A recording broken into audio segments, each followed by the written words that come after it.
opponent and you ain't solid. Make the people wonder, we coming, you feel the rumble. I smell a storm brewing and raining, touchdowns is coming. Today you meet your fate and we coming to put you under. Strike you with the lightning and we hit you with the thunder. I see it's getting cloudy, so you better duck down. They say you coming, it's raining touchdown. Let's go! We ringing that thunder.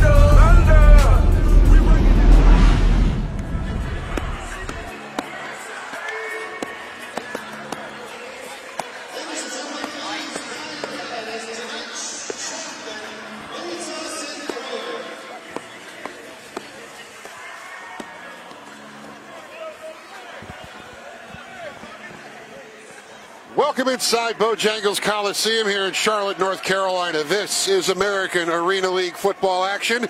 The Charlotte Thunder taking on the Jersey Bearcats in their 8th game of the season, week number 9 on the schedule. I am Mike Solarte, joined by Reg Walker. We'll be courtside, field side, sidelines. I mean, we're basically right in the action. We're right in the action. That's what makes it great. And it's going to be awesome. We got a great matchup. We're going to get to that as we take you up to kickoff here inside the Bow. But right now, everybody's standing for a moment for tonight's national anthem.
All right, so as we get ready to kick this thing off here tonight, Reds, let's kind of break down what's taking place for the Charlotte Thunder.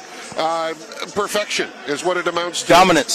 7-0 through their first 7 games, and their latest victory coming back on May the 8th, a road game at Mississippi where they beat the Mississippi Raiders 66-31, and we'll talk about that as the night progresses. But in that game, Artie Holmes was outstanding. He had 5 interceptions.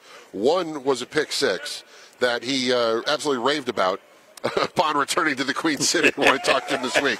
So Holmes is building off the big game. But, again, that was May the 8th. Last week, no game. Had the bye week. So, as a player coming off an open date, what are you trying to get to as a player? Because, Reg, you used to play in the Big Ten. You played cornerback, defensive back for Penn State. Coming off an open date, what was it like to try to get back into game shape preparation mode? One of the first things you need to get is you need to feel a hit. That's the first thing. Because then you're reminded that you're back in the game, right? Practice is over, all that. Somebody just hit you in the mouth. So that's the first thing you want to do. Then the second thing is you want something to happen that you have to react to. Something that was off schedule, and you make a play. Then you know that your instincts are back right. When you look at this Thunder football team, we've talked at length about how good they have been in terms of just laying waste to everybody in front of them. So far this season, the Thunder outscoring the opposition 461 to 121 through 7 games. So those averages, and we did the math for you. They're averaging 65.8 points per and allowing 17.2 points against. Well, and Mike, that's the point, right? 17 points in this kind of a league is absurd. That's equivalent to pitching a shutout in a 100-yard football field game, a design game. That's to me, that's what it's equivalent to, because think about it. You're getting the ball at the 20-yard line. You only got 30 yards to go get a touchdown. Right. So, I mean, it's, to be able to keep teams, I believe 2 teams held under double figures, and then 2 teams with just 12 points. So 2 12-point games, a 9-point game, and a 6-point game by this defense. Are you kidding me? That's unheard of in arena football. Yeah, and these guys, and now here's the other part of it, too, is that there's been some coaching turnover. Coach Jermaine Smith no longer with the Thunder, and it's for a good reason. He took a job coaching a college team in Colorado. So he's moving up the coaching ranks. And Coach Smith, if you're tuning in, we miss you. We wish you all the best.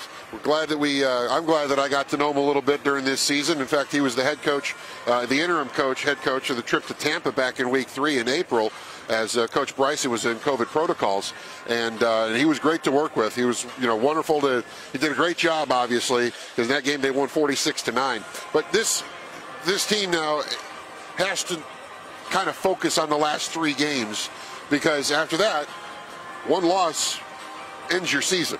Right. 1 loss now doesn't hurt you because you still got games to play. But 1 loss in the playoffs, you don't want that. So this is a group now, I think, that is as good as they've been. I think they want to find another gear. They want to ramp things up even more. Absolutely. And I think one of the pieces to that, right, you look at them defensively, they get Fred Williams back on defense, right? We already know what that linebacking group can be. T.J. Warren and all the plays he's made, DeKoning, and everything he's done as well. But you get Fred Williams back, it's another level, right? Yeah. You add that kind of a player on that defense, his ability to diagnose, his ability to run sideline to sideline and make plays, get everybody lined up. You get that piece back, and you expect this defense to continue to ascend.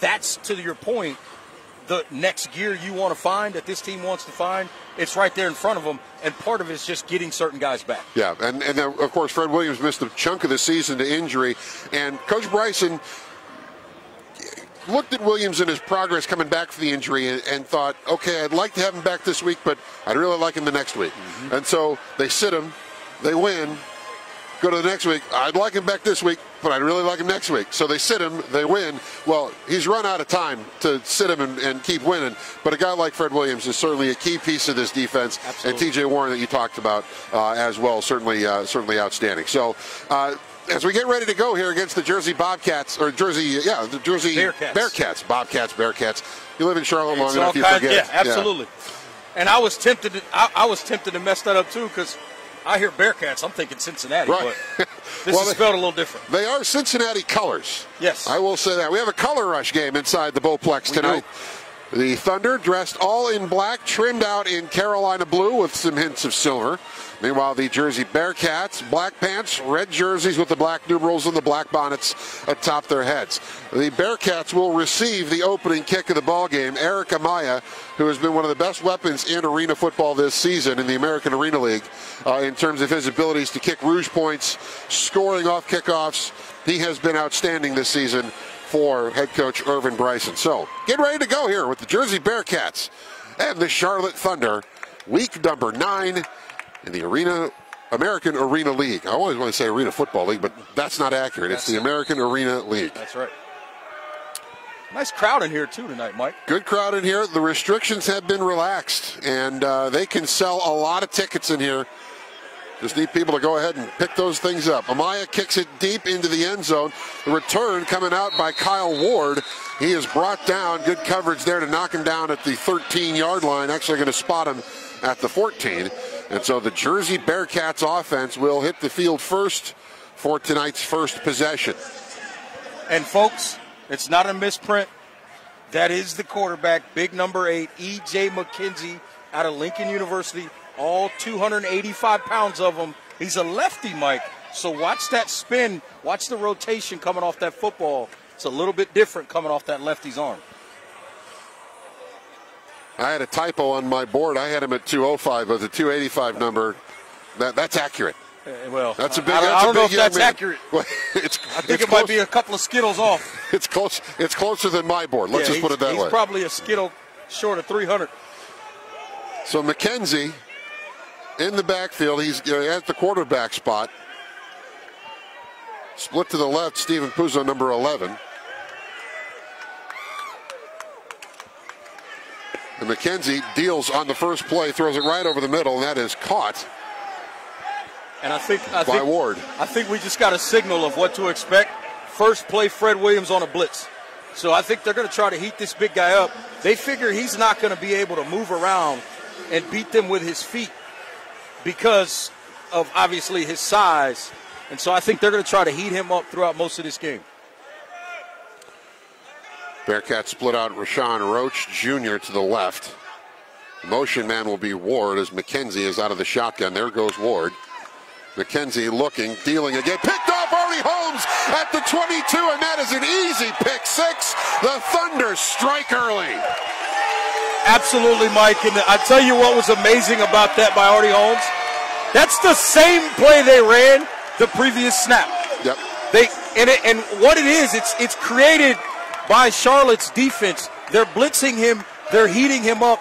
They're forcing him to take that hook check down over the middle.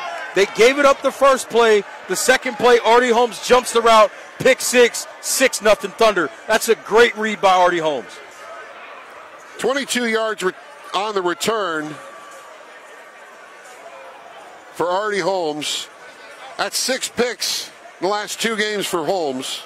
And I honestly have lost track of how many interceptions Holmes has been a part of this season, but he has been outstanding at the safety spot for Irvin Bryce and Charlotte Thunder. Great read, great break on the ball, and boy, once he caught that at the 22, it was over. It was absolutely over. He was running at the Beasley Media Group sign there in the end zone. Amaya on for the extra point. They go quick snap to David Ham on the 2-point conversion try, but Ham is going to be stuffed and stopped short. So the 2-point conversion fails. And that's a staple of this team. They will go with David Ham in a 2-point situation. Absolutely. And here's the other thing. When you've got a weapon like Amaya, the kicker, that gets so many rouges, you can afford to take that chance because if you don't get it, he may get it right back on the kickoff. Exactly. And, of course, the rouge point not only counts as a point on the board, but it also is the field position penalty for the opposition. They start at their own 5 as opposed to the 20 if it's ruled a touchback. So it's 6-0. 12:43 to play in this first quarter here inside Bojangles Coliseum. Charlotte Thunder in front after the Artie Holmes 22-yard interception return for touchdown in this early portion of the ballgame. And Mike, that's a quick start. Yeah, it is a quick start. Another thing I think that's going to be interesting in this game is this is a Jersey team that will try to run the football as well. But if they keep making mistakes like that and fall too far behind, that running game becomes null and void because they're going to try to be trying to get back into the game by throwing the football. Right. And that was something that Coach Bryson mentioned to me earlier this week, is that getting them out of their comfort zone, getting them away from the run game would be ideal. Oh, instead of a rouge, it's going to be an onside kick, and it's recovered by Fred Williams. Is it legal? And they're marking it as if it is, Mike. I think this is good. It looked good from my vantage point. And that's going to be Thunder football, Mike, looks like. Wow, what a great play there. And that's now this is something we haven't seen the Thunder do much of. They haven't gone on the onside kick offensive very often this season because they haven't had to. But in this situation, this is really, in my opinion, trying to send a message. It's a message not only to the opposition but to his own team. We're off a bye week. It's time to play football. So I'm going to do some things early to make sure I have your attention so that we can make sure we're playing well. Jalen McClendon out of the shotgun. Dropping back, looking down the middle. Finds a man underneath. That's Trey Lancaster. Nice catch behind his body and takes a whack and goes into the wall. And now he's finally brought down. But that is a nice first offensive play for this Charlotte Thunder team, as Lancaster coming across the middle had to reach behind him to make that catch. That's a big-time catch. And, you know, you like when guys start making plays and doing different things to help their team. And it's getting physical out there, and there's a little chirping going on, but it's all in good fun. These guys are playing some good football. 1st and 10 at the Jersey 18. Handoff is to, fake to Ham on the read option. McClendon gets stacked up and lost. They're going to give him the original line of scrimmage. It looked like he didn't get back to the 18. And the talking is picking up already. I mean, we're not even 4 minutes in. It's going to be a chirp fest. I'm going to tell you that right now. This is a Jersey group that's brash. They like to let you know that they're good football players. And so they're going to have a lot to say. And the other thing is, we talked about how they like to run the ball on offense, which means they're going to be able to diagnose it defensively pretty well. 2nd and 10 for the Thunder. McClendon sending his man in motion. That's Jay Hood. McClendon looking, firing.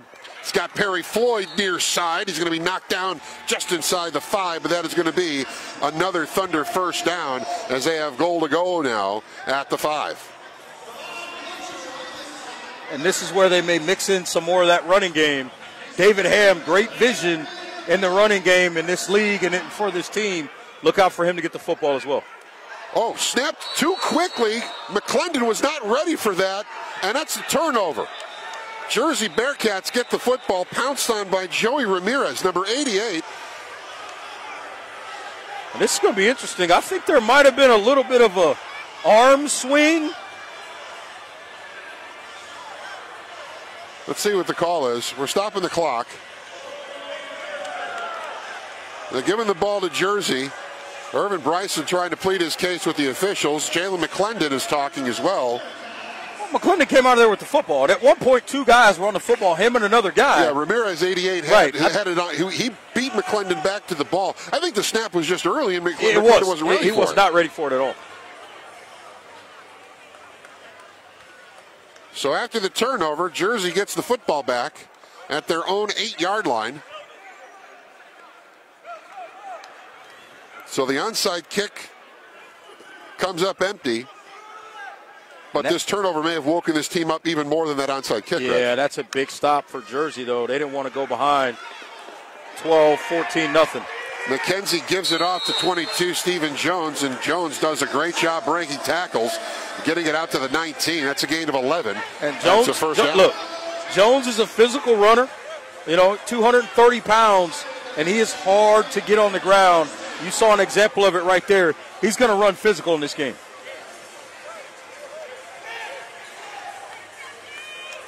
Gain of 11 on that play for Jones, so it's the 1st and 10 for the Bearcats at the 19.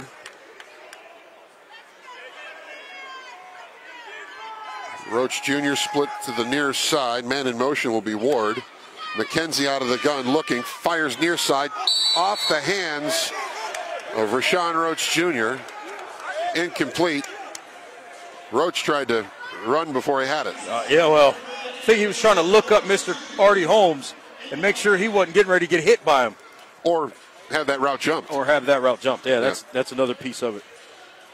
2nd and 10. Emmanuel Phillips, number 20, in coverage there for the Thunder on that incompletion. That was right in the hands of Roach, but yeah, I think he took his eye off the football. Absolutely. And that's the beauty of this vantage point. We're right here. I mean, here. You can see when the guy might look away. Puzo split to the left. Roach Jr., the man in motion.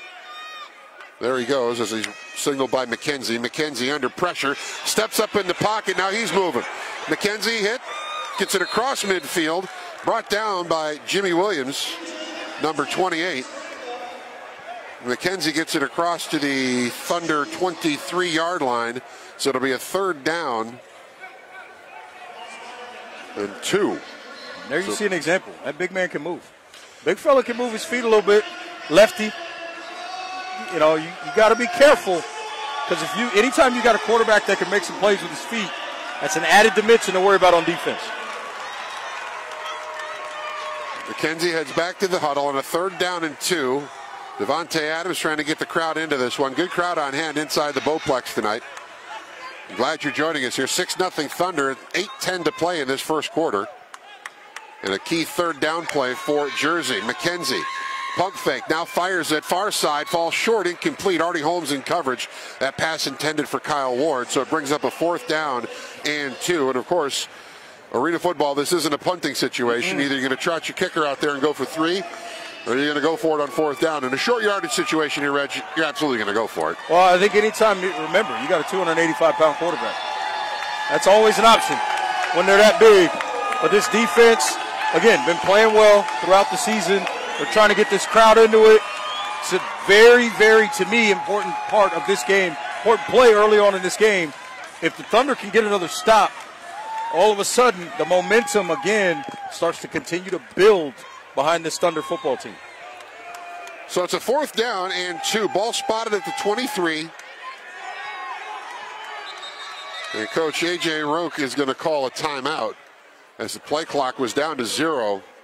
I'm not so sure he got that timeout in because the play clock here, there's only one play clock to see, and it's at the top scoreboard. Yeah. At the center of the arena, right? Over midfield.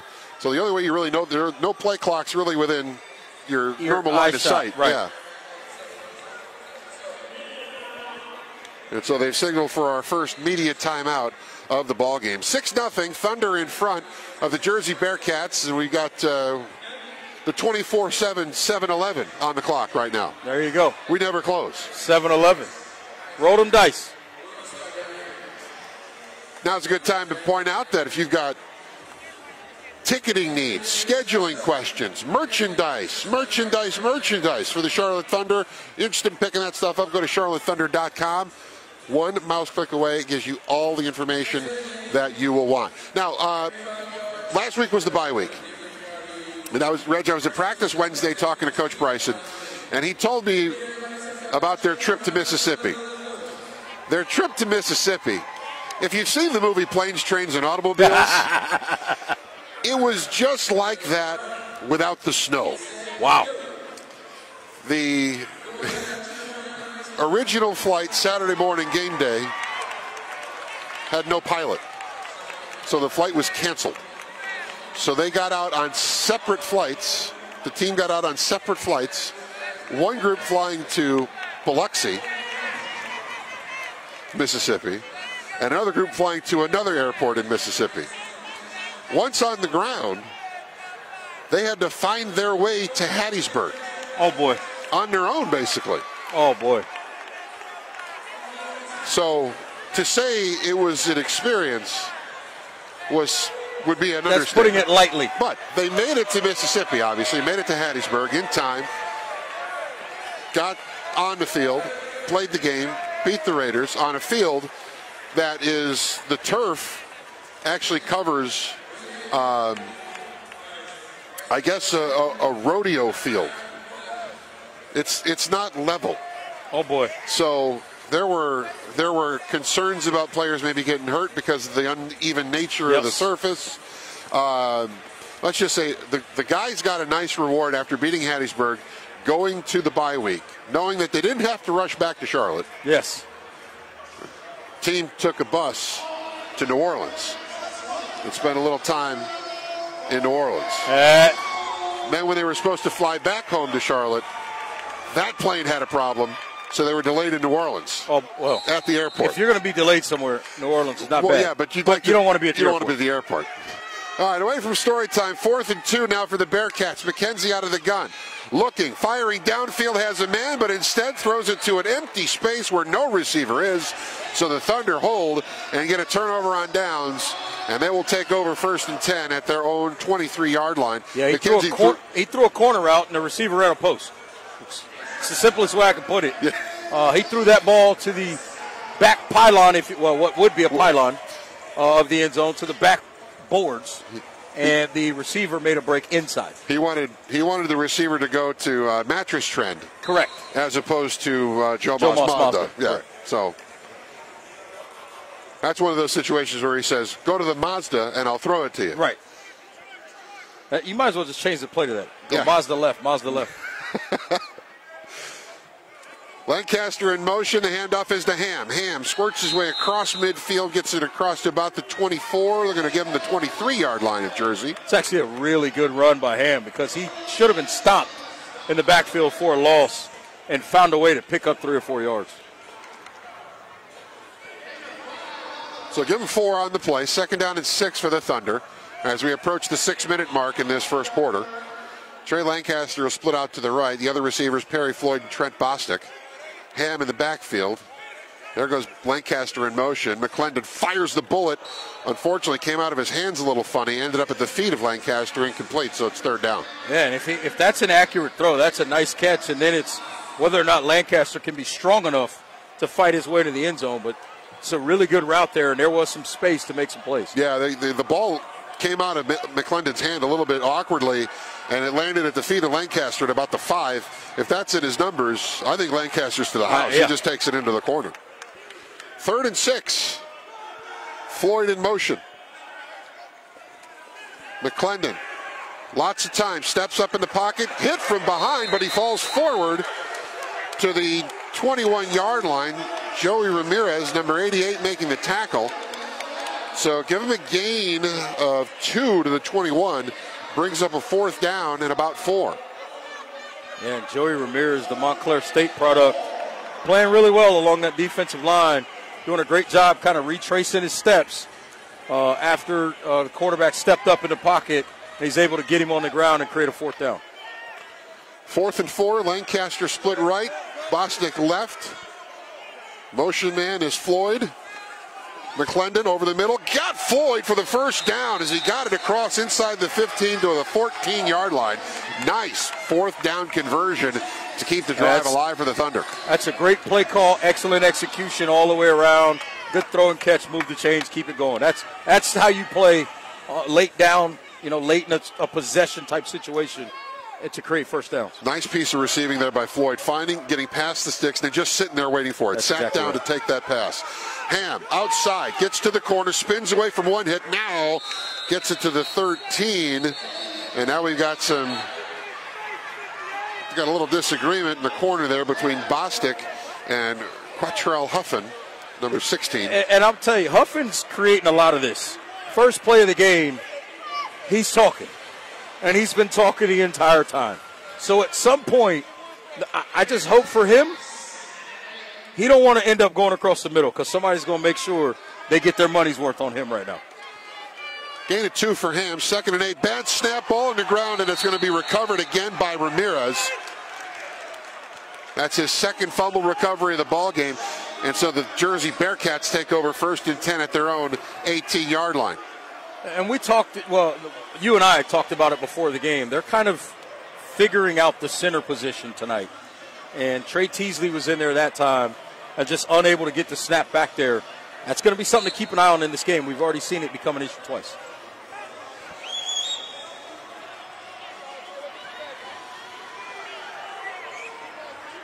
Bearcats take over 1st and 10 at their own 18-yard line. Thunder defense called upon once again after the 2nd turnover of this quarter. 3:42 to play in this opening quarter, and the Thunder leading 6-0. And now we have a stoppage. So we have our 2nd media timeout of the quarter. We get 2 of these a quarter. So the teams can talk things over. We'll talk things over here with you here on the Facebook live stream, also being streamed by WCCB as well.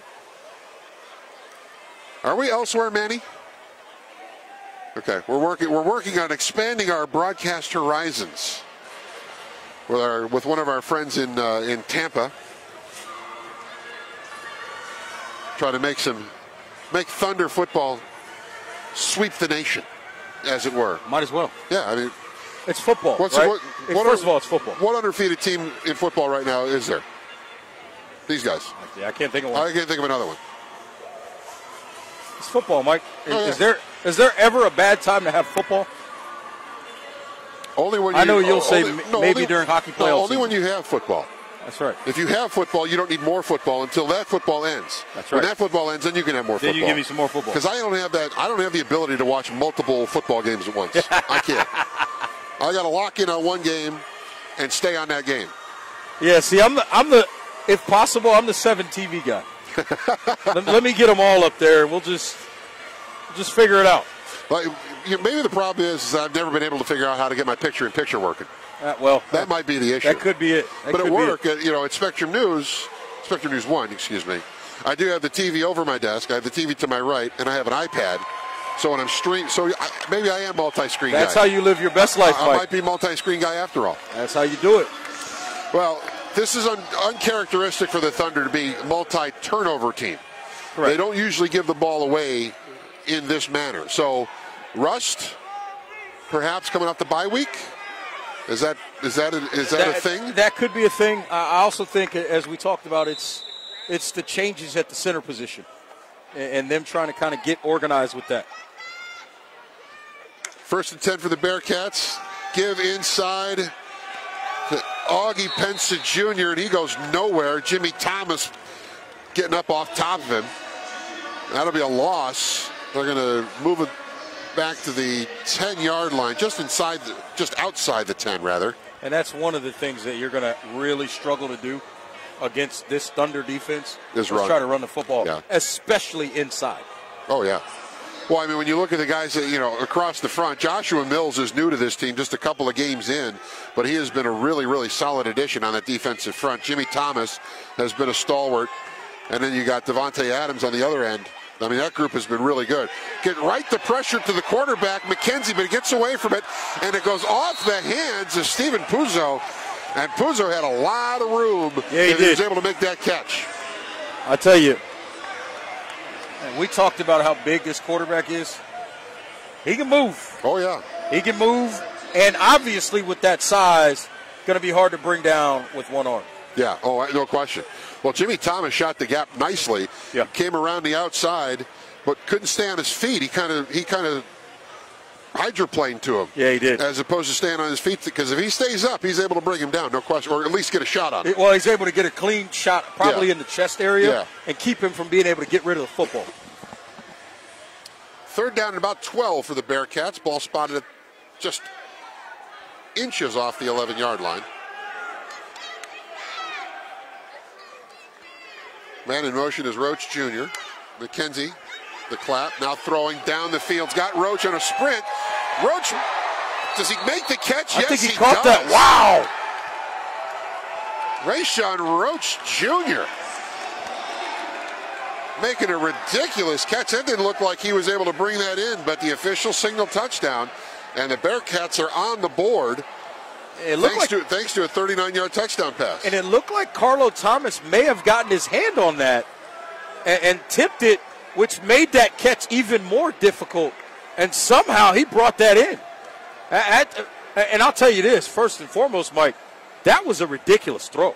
Yeah. That throw was on the money. Yeah. Anthony Starego, number 40, on to attempt the extra point. Snap is down, kick is up and good. And Starego runs back to the bench like he just won the Super Bowl. But it's 7-6 jersey. And I think this is just the second time this season that the Thunder have trailed in a game. Here's my guess, Mike. Response coming in short order. Oh, absolutely. At least that's what it's been so far this year. Now, based on that extra point attempt from Starego, I do not think he has it in him to kick a rouge. I agree with you on that. That's the first time we've seen him kick, and I'm no kicking coach, but that did not look like a confident swing of the leg. No.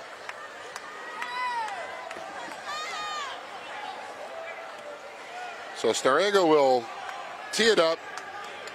He's got to tee it up between the hash marks. It's like they're teaching him the game at this point.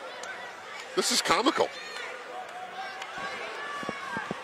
I don't know if we got a shot of that, Murph. The kicker kind of, the official pointing out which way he needs to go.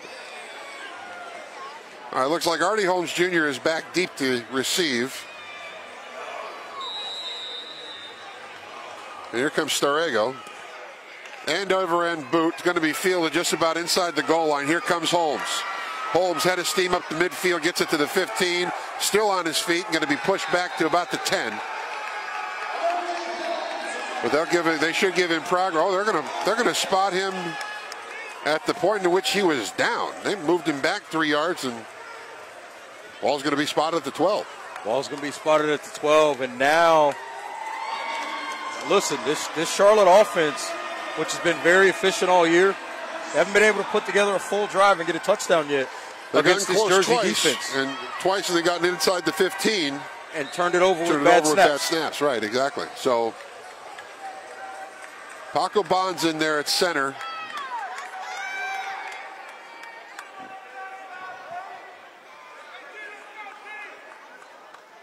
McClendon out of the gun looking. Dumps it off near side for Lancaster. Gets pushed into the wall for a short gain.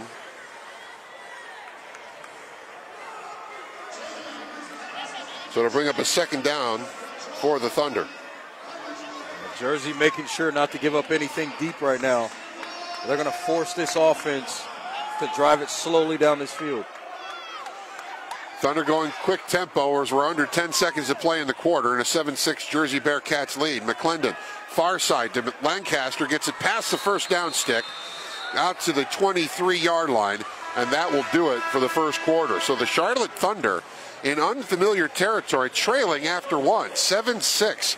Very low-scoring first half, but quite honestly, mistakes in this first quarter are the story for the Thunder. 2 turnovers inside the 15 on drives that if they cash in, they could be sitting on 21 points. Yeah, that's exactly right, Mike. And anytime you do that, then the other piece of it, right, you get a chance to get your kicker on the field, and he gets a chance to give you rouges and help field position for your defense as well. So if you're just joining us, where have you been? But let's catch you up. Thunder on the first series of the game, I think it was the second or third play from scrimmage.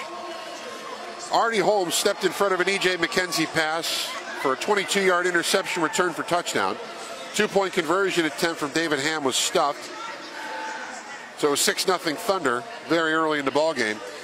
And then, just before the end of the quarter, E.J. McKenzie threw a dart to Rayshon Roach Jr., a 39-yard touchdown pass, and was a great throw and an even better catch by Roach, having to juggle that thing in traffic. He was well defended, but was able to bring it down. The extra point was good, and that's where we are, 7-6, as the second quarter is about to begin. Thunder in all black. Jersey wearing the red jersey and the jerseys and the black pants. Direct snap to Ham, going to get it across midfield down to about the 22-yard line.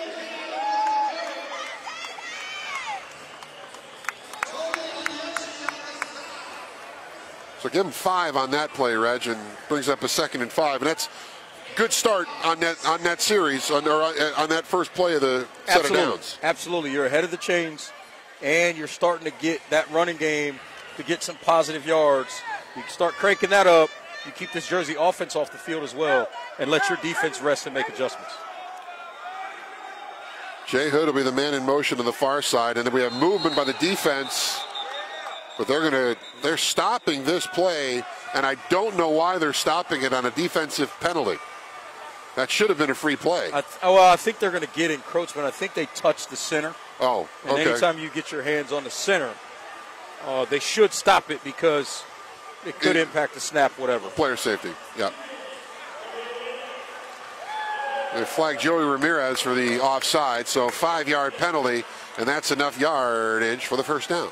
And I think the interesting thing to note about this league and a 5-yard penalty, 5-yard penalty on this field, that's 10% of the field. Yeah. It's not a small margin. Ball spotted at the 18. McClendon gives it to Ham's, got room on the near side, gets away from a Jersey tug, and now he's finally going to be hauled down inside the 10 as a major pileup of bodies along the wall. But David Ham showing great burst to get it to the outside. That play started at the 18. They're going to put it at the 6 now, so a gain of 12 brings up a 1st and goal now for the Thunder.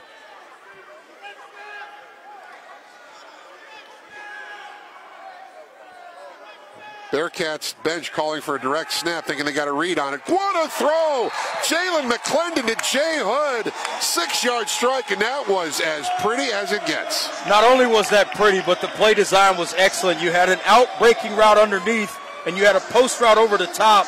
McClendon just fired that thing in there, perfect to Hood, put it up high so his guy could go get it over the top of those linebackers. That's a great play design, great throw, great catch, 6 points on the board. You know, it really wasn't a bullet. He had there was a lot of touch. Finesse. That was a lot of touch on that pass.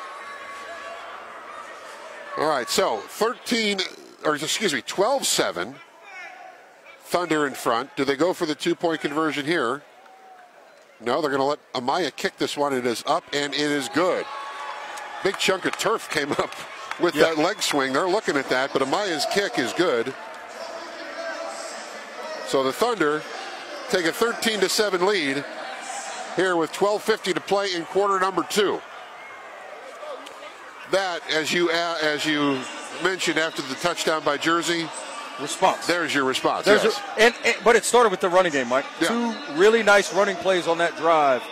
Really kick-started this offense, and they get it done right there and take a 13-7 lead. So now Amaya, if he can kick the Rouge here, can get us back on 7s. And he's definitely good enough to do it. Oh, he's done it. He's done it with regularity this season. Yes.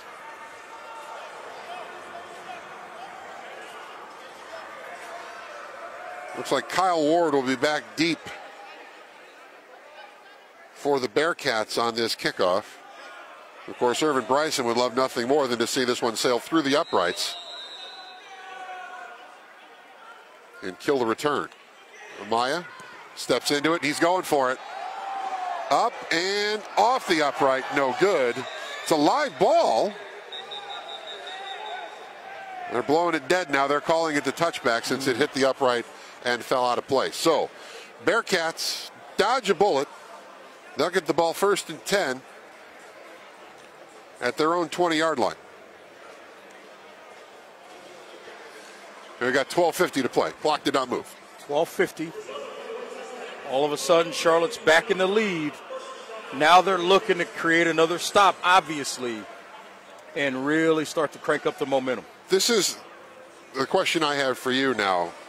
If you're Devontae Adams or Jimmy Thomas, Josh Mills, right now you want a sack. Absolutely. Right now, that would be, to me, the big ringing of the bell. Yes. That announcing your presence with authority, if you will, and saying, this is our game. And letting that big fella know they're going to be there all night, number one. And number two, now you get them behind the chains.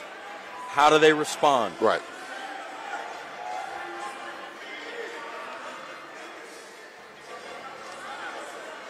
So it's Adams, Thomas, and Mills up front. The linebackers are Ward and DeKonig.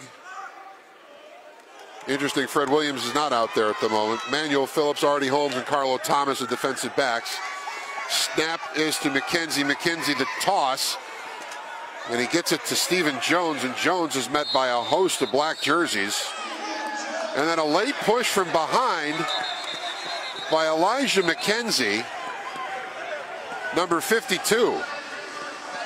That forced Artie Holmes into the ball carrier. I'm wondering which side they're going to call here. That's exactly right, because it was caused by 52 in red. They're sorting it out.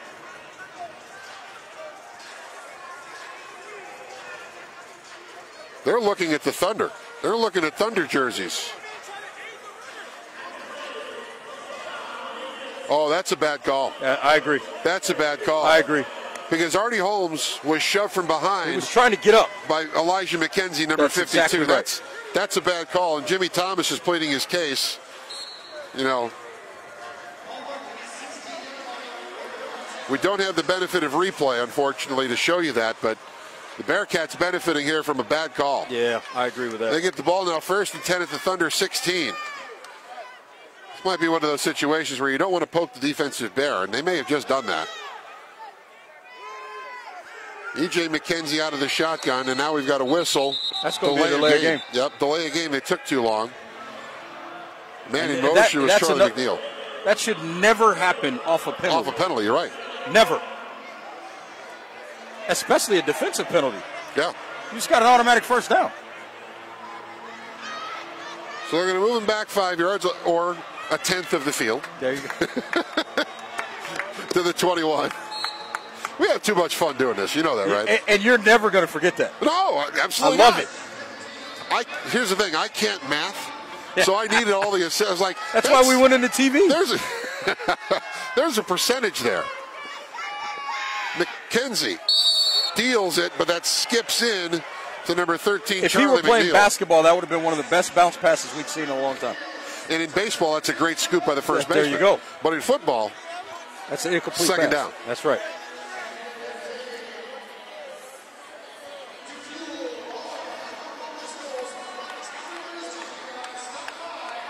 E.J. McKenzie, 5'11", 285. Nah, Mike. Look, couple of Skittles. I know the neighborhood, okay? That's all I'm saying, so I'm not going to say anything. I'm familiar with the neighborhood. I know what street he lives on. McKenzie on a 2nd and 15. Under pressure. There it is. Down. Ball comes loose, and there goes T.J. Warren. Touchdown. McKenzie. And now this defense is starting to get it cranked up, Mike. They get the sack, fumble for a touchdown, and this place is rocking. McKenzie got flattened. Devontae Adams in on the tackle. I think Fred Williams, who was back in the ball game, got a piece of that as well, knocking the ball loose, and T.J. Warren scooped it up around the 15-yard line and took it to the house. And it's what we talked about at the beginning of the game. Remember, I said it on the first couple of plays. They're coming after this kid at the quarterback spot. They're going to make his feet get real happy and force him to either make mistakes throwing it or put it on the ground in sack situations, and he does it right there, and they pick up 6 points. So 19-7, 9:55 and counting in this second quarter. Eric Amaya on for the extra point try. David Ham is the up back. Always something to consider. Perhaps a 2-point conversion try, but instead it will be another kicking attempt, and Amaya is true. Thunder in front now. 20-7. 9:41 to play in the first half.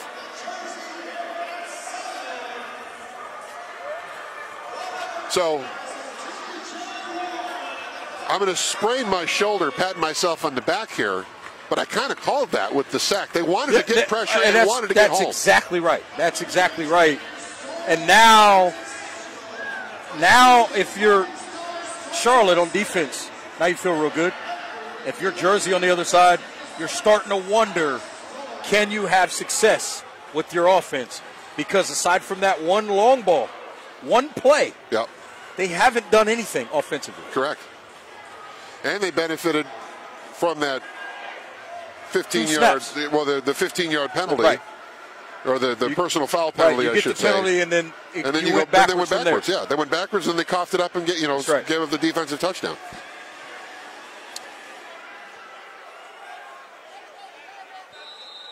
So Eric Amaya on to kick this one away. Rouge gets us back on 7s. I just like throwing that out there.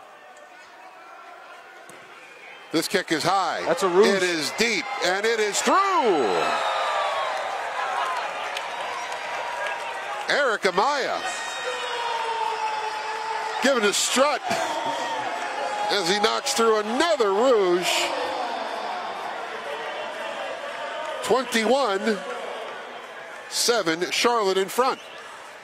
And Mike, to do that right after you forced a sack fumble touchdown, now all of a sudden, this is a Jersey team that's backed up.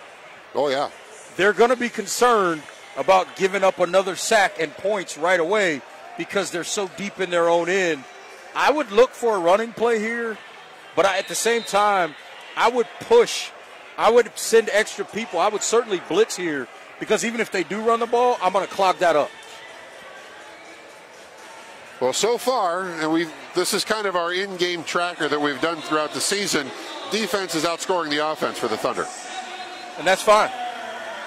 Well, it depends. It depends on who you ask over there. Well, right. That's fine for wins and losses, not fine for coaches. Right. Well, no, it's not fine for players because they're the ones that are chirping each other in practice. McKenzie under pressure, throws it down the field's got Holmes. Well, Miss Holmes plays for the Thunder. That's his second pick of the ball game. Artie Holmes. That's Emmanuel Phillips. Ball hawk. Emmanuel Phillips. Check that, Emmanuel Phillips. Emmanuel Phillips, my mistake. And that's what I was saying, Mike. You get them backed up, they panic. They don't want to make a mistake. He just threw that ball up there. Yeah, he had a receiver running, but he threw that ball 10 yards left of the receiver. That receiver had no chance to get there and make that catch. Yeah, Kyle Ward, the intended receiver, number 6, he was the one making the tackle on the Emmanuel Phillips interception. Thank you for the correction. I guess the positive for Jersey is that's a punt. Yeah, but you give the ball back to this offense that can move it. I agree. You know, we got 9 minutes to play, 9:08 and counting here in the second quarter, and you're down 14 points, and the offense is back on the field, and they're feeling good because they've gotten into the end zone. And this defense is resting again. Exactly.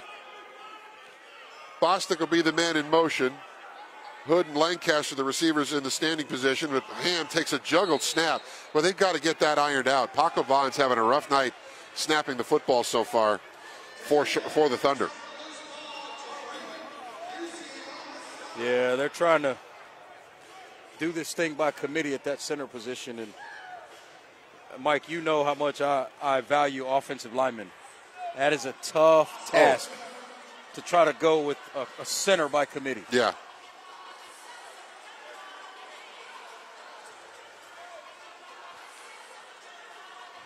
So that's going to be a loss of a couple of yards.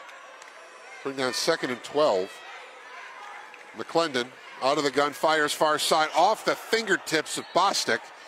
If he catches that, that's enough for a first down. Instead, it's a 3rd and 12 now for the Thunder, as the clock continues to wind under 8 minutes to play in the first half. Yeah, I think Bostic feels like he got held. Well, every receiver feels they got held. Well, every time. I mean, as a DB, you know that absolutely to be true. I never once put my hands on a receiver. Not one time. No. You were the cleanest defensive back in Big Ten history. Ever. There's no question. McClendon over the middle. He's got Hood. Cut at the 20, and he is gone. Touchdown, Thunder. A 44-yard touchdown. And Jay Hood is having himself a ball game. And Mike, this is a young man. A few years ago, I was calling games for Johnson C. Smith. He was playing wide receiver there. And I talked a lot about how he's got all the tools to make big plays. They just couldn't get him the football. They had some protection issues at times, inconsistency at quarterback. Just couldn't get him the football enough to allow him to make plays. We're seeing his talent tonight. Correction, I told you earlier in the broadcast, I can't math. It's a 42-yard touchdown. The ball was at the 8 and not the 6. But regardless, it's 6 on the board for the Thunder. And now Amaya tacks on the extra point. 28-7. Charlotte Thunder in front. 6:43 to play in the half. And I know they're called the Charlotte Thunder, but when you have thunder, there's usually lightning. These guys score lightning fast. Yeah, they do. And that's why, Mike, it's so amazing to me that they've had some of the defensive games that they've had. When you score that fast, your defense is right back on the field. You do that enough, your defense is playing a lot. You know, they're coming right back on the field, sudden change almost type situations, and they still continue to play well.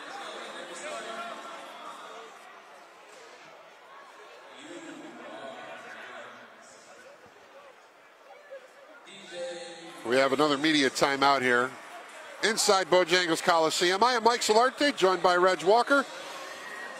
Week number 9 in the American Arena League schedule. Charlotte Thunder 7-0. They had a bye week last week. And as we're in the media timeout, Fred Williams is over here having a conversation with family in the stands. And that's one of the cool things about this environment and this atmosphere is you can do that. Players get a chance to do that. Hey Murph, take a look down here at Fred Williams having a conversation with the family. I mean, it's a media timeout, so why not have a chat, right? Only in the American Arena League. Only in Arena League. But you know what? I mean, that's the thing. This league really lends itself to that kind of interaction. Yes. I mean, there are no panes of glass here like hockey. You know, here inside Bojangles Coliseum, fans are 8 feet, from the playing 8 surface. to 10 feet from the field. So, I mean, there's plenty of John with the opposition from the fans, players that have family in the stands and the media timeout are having conversations. I mean, we know what cologne some of these guys are wearing. Amaya's kickoff over the wall, and that is a touchback. And, Mike, to that point, remember we were here a few weeks ago. St. Louis was in here, and they had a receiver, and the fans were getting on him a little bit. They told him he hadn't done anything, and he makes a catch. First thing he does is point to those same fans that were right behind us, mind you. And they were having a good interaction throughout the game. Yeah, it was friendly. I think that's good. It was absolutely friendly. Let's point out, these Thunder fans, if you're not out here at a game, you're missing out. I'm just telling you right now. It's a great atmosphere. You can sell. I think they can sell every seat in the building now that restrictions have been lifted by the state, by the governor. And so you're missing out. Great family entertainment. $15 gets you in the door. And you can see a very good football team who has a 28-7 lead with 6:24 to play in the first half over the Jersey Bearcats. You can see these guys play at least 2 more home games. We're going to talk about next week before we got out of here tonight, because next week, we got to get this one settled first. But high snap, McKenzie loses it. Devontae Adams scoop and score, and the defense has done it again. And Adams gives the ball to a fan who gives it right back. Well, because you have to. They have to.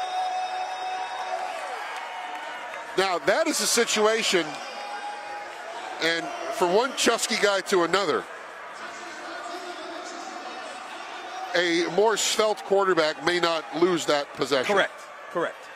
I'm trying to say it in the nicest terms possible. And to add to it, he took a shot. Yes. Oh, he took a shot. But this is what Charlotte does. They start to lean on you with that defense, and next thing you know, the implosion happens.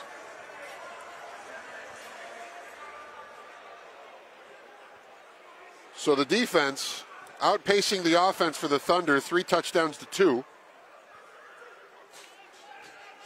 We're just the check marks. Mm-hmm. Extra point for Amaya, up, and well, that's good. He kicked that to the top. Oh, it's no good. They're saying it's no good. Wow, he kicked that over everything. Like he almost kicked it out of the building. Is it live? So it's 34-7, Thunder.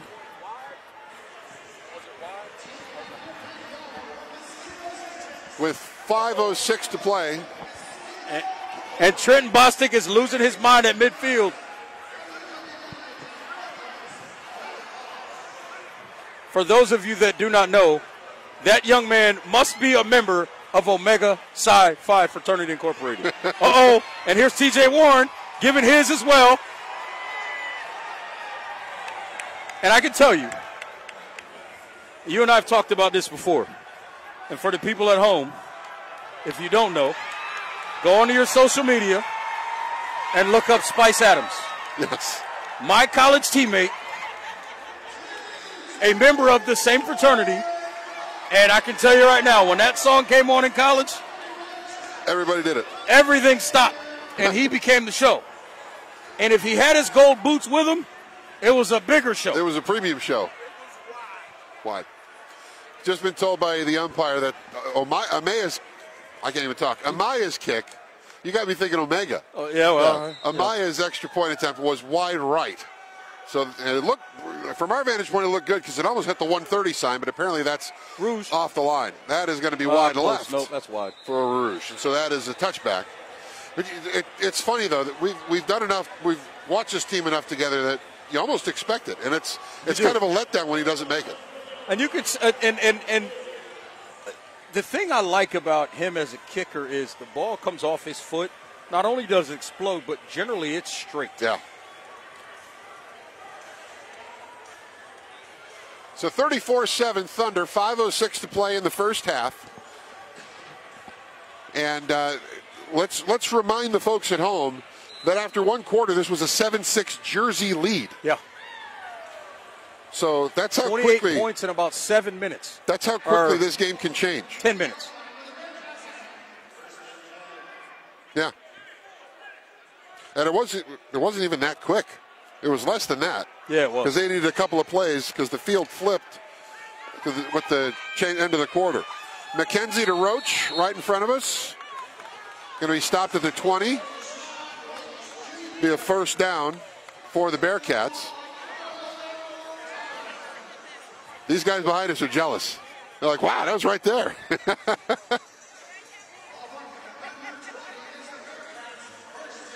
First and 10 now at the Thunder 20. But this game really turned on a dime with the way that this defense has played in this second quarter. Yeah. They have been outstanding. They started to get home with their pressure packages, and all of a sudden this Jersey defense grinded to a halt. McKenzie under pressure. Ball is in his hands. They're going to give him a sack. Yeah, that's probably a good thing. At a loss, well, not really, because even though McKenzie's a left-handed quarterback, he threw that right-handed and found Stephen Jones, who was all alone at the midfield stripe. You're right, but I agree with that, Mike. But what I mean by it's probably a good thing that they called it in the grass, because if not, he may take a shot later in this game because he refuses to go down that he doesn't need to take. Yeah. For the player safety aspect that was a great call. But from the get back in the game aspect of that was an awful call. It's all about perspective, right, Mike? Exactly. It depends on which side of which bench you're on. That's exactly right. Thunder bench loves it. Bearcats bench said, hey, he threw it to him. Well, some of those guys on that Thunder bench may not want that to happen because they want to get that big shot later. That's true. Loss of 10 on the play, 2nd and 20. McKenzie steps up, throws off the hand of Rashawn Roach.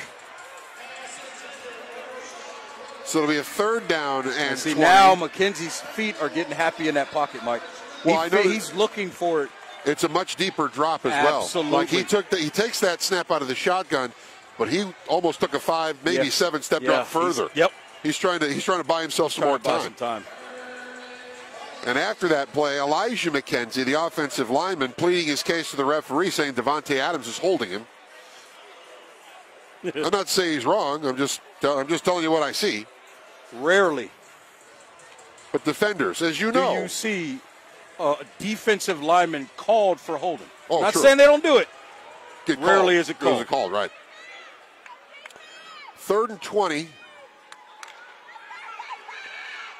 McKenzie, a little screen off the mark, and that hit TJ Warren in the shoulder pad. He was looking to make a play on the body and didn't realize the ball was in his That's exactly right. In his reach. That's great diagnosis there by TJ Warren, just unable to keep his feet to make that play. You know, and you played the outdoor game 11 on 11, and that game moves pretty fast. This is lightning. This is so much faster. You really have to take your cap off to either side. These players that have to read and react in an instant. Fast, in an Mike. instant. Pun intended, by the way. Yeah. Lightning fast. Oh, yeah, pun intended. absolutely. Jersey has taken their 2nd timeout of the first half. We got 1:41 to play in this second quarter. Thunder in front 34-7 in what has been it's a 4-score quarter for Charlotte. 28 points in this quarter, and they've held the Bearcats off the scoreboard since that wonderful pass from McKenzie to Roach for that 39-yard strike. It's funny you say that, right? And it has been a quarter dominated by the Thunder. But I'm going to take it a step further. It's been dominated by the Thunder defense. Oh, yeah. Touchdowns, sacks, big hits, quarterback everything pressures. But the kitchen sink we've seen from this defense in the second quarter. Well, I was going to say let's recap this, but the timeout's over. So we got a 4th and 20 for the Bearcats. Well, leave it to me to and they're bringing out the kicker, Anthony Starego. I don't know that he's got the leg to get it there. I think he's got the distance. I don't know if he's got the accuracy at all. Snap is down at the 13. That is going to be short, and this is retrievable. Carlo Thomas 2 steps deep in his end zone. Look to the out. 15, to the 20, to the 25. Gets pushed into the wall. Still alive, and now they're going to mark him down at the 15 as he was pushed into the wall by number 50, Michael DeCarmo. And Carlo's a little slow in getting up. And now he's going to be helped to his feet, and a little spring in his step. But you were right to say look out, because he had a head of steam and was finding the openings. Yeah, I thought where he ended up kind of spinning off the wall, one step before that, if he had cut back to the inside, that's a walk-in touchdown. Could have taken it to the house, yep. They're going to mark the ball, or spot the ball, rather, at the 17 of Jersey. So it brings on the offense for a 1st and 10. Got a minute 27, and it's not beyond the realm of possibility for the Thunder to score here. And then get a defensive score. And get a defensive score on the change of possession. I mean, that's how this quarter has gone for Charlotte. Or not gone if you're Or not gone for Jersey, correct. Perry Floyd will be the motion man with Jay Hood split to the right and Trey Lancaster to the left. McClendon out of the gun, fires corner end zone for Floyd off his hands. Incomplete. So it brings up a 2nd down as we've reached the 1-minute warning. And on that particular throw, Mike, I think that's where he's got to think low and away. Throw that one outside and a little bit low and let his guy go down and get it going into the end zone. Yeah, Perry's not the biggest of receivers, the former Wingate star, 5'7", 180. So he's not blessed with a lot of height. No. But he is blessed with a great set of hands. I mean, great set of hands. He usually can catch everything, yeah. Excellent route runner, good enough speed as well.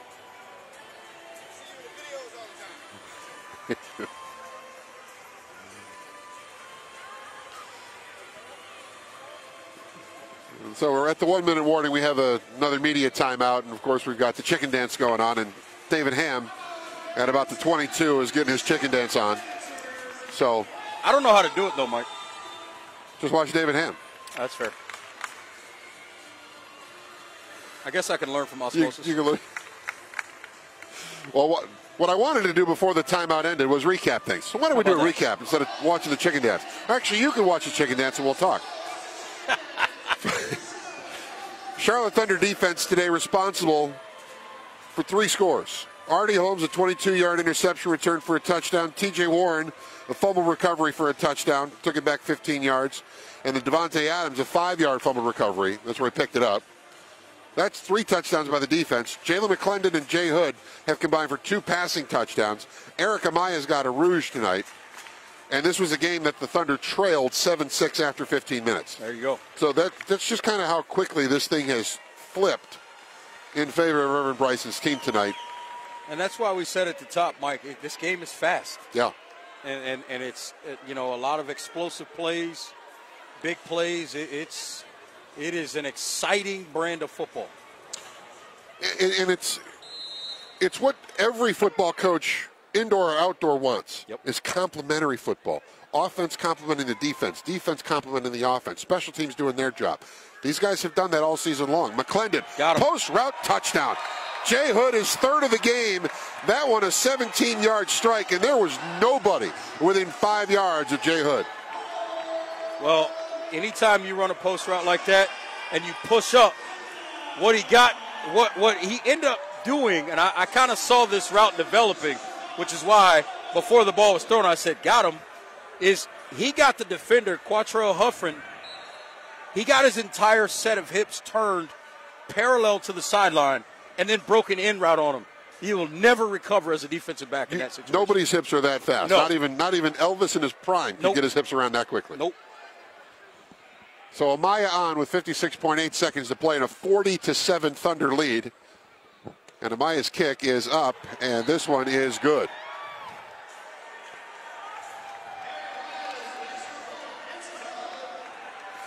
(41-7) Thunder in the final minute of this first half, and this second quarter has been all Thunder. I mean, I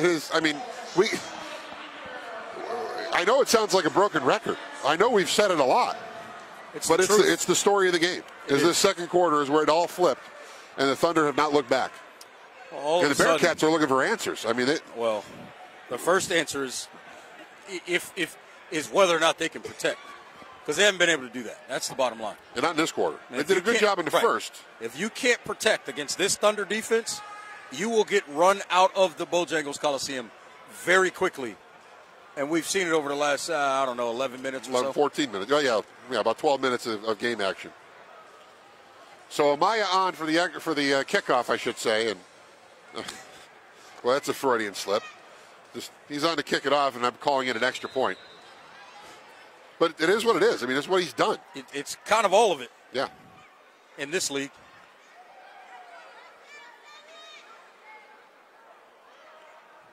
Amaya, right foot on the way. That's going to be left of the goalpost.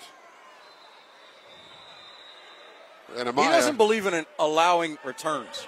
Well, at the same time, though, you can get away with something like that with a 41-7 lead. Agree. For sure. You know, you can take those. Your leg swings a lot freer when you're up by 34 points. Right. And when you've got a propensity to make rouges, and it looks like we've got a quarterback change here. Yes, we do. Number 15, Will Robinson. I'm just going to get it out of the way. Danger, Will Robinson. There we go. We've done it. There, it's done. It's done. He comes in with the ball spotted at the 20-yard line. He's a little bit smaller. 6'1", 195.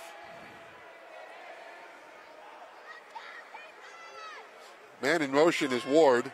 Robinson dumps it right over the middle to Ward, and Ward takes a shot, gets wrapped up. Artie Holmes had the clamps on him. Finishing him off was Emmanuel Phillips.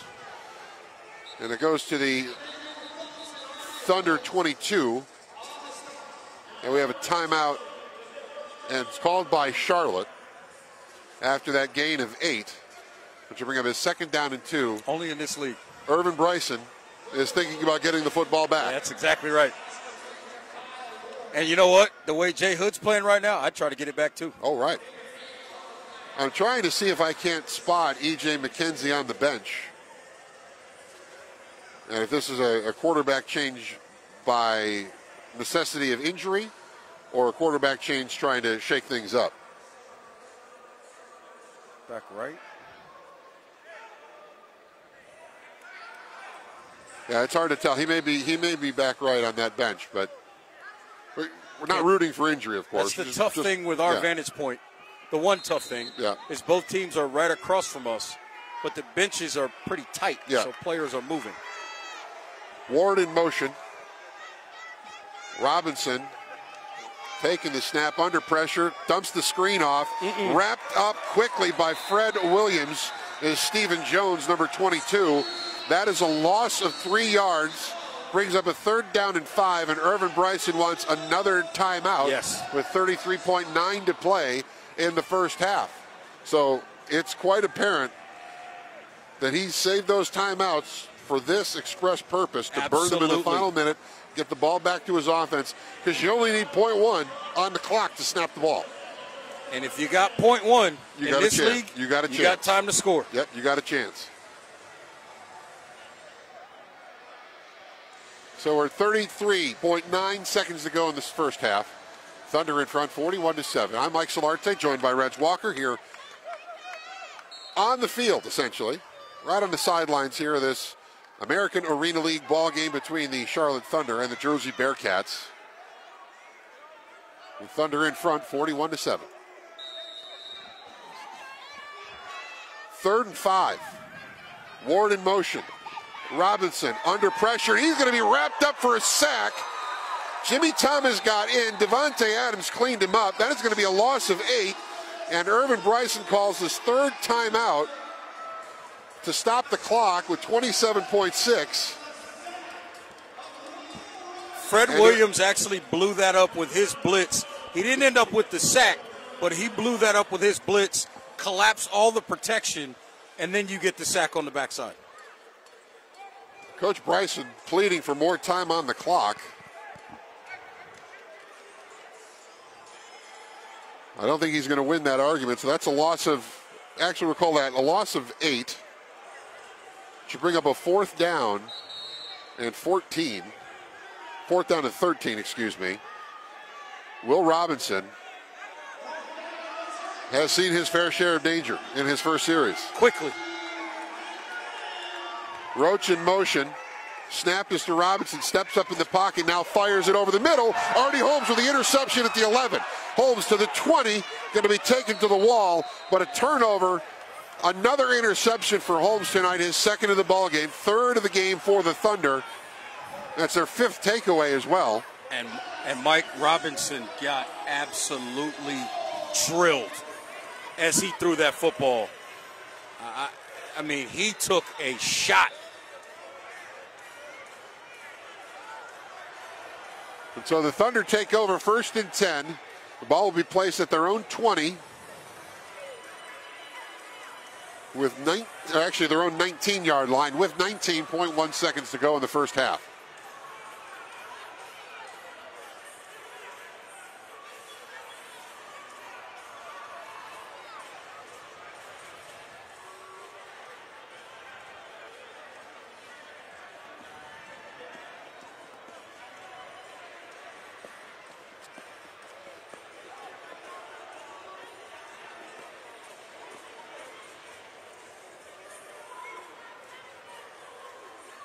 So while we've got a second here with 19 seconds to go, Thunder talking things over.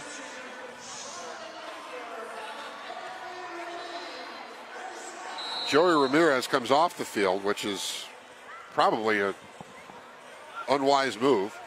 Replaced by Darius Boyce, number 58. Thunder with 19 seconds to go have another opportunity with a possession to score. Bostic is in motion. McClendon takes the snap. Looking downfield, got Hood to the 5. Trying to stay on his feet. Now he goes down. 11.7 seconds on the clock. Thunder have got to get lined up.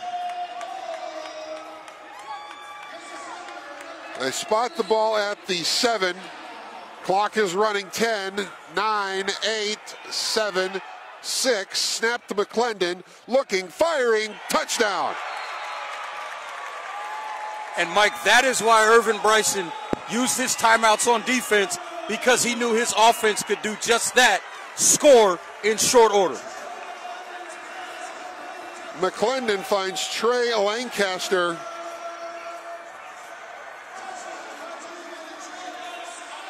On a 6-yard touchdown pass with 2.3 on the clock. And Eric Amaya is an extra point away from making this a 48-7 Charlotte Thunder lead. What an explosion by the Thunder here in the second quarter. And now we got some chatter between the benches.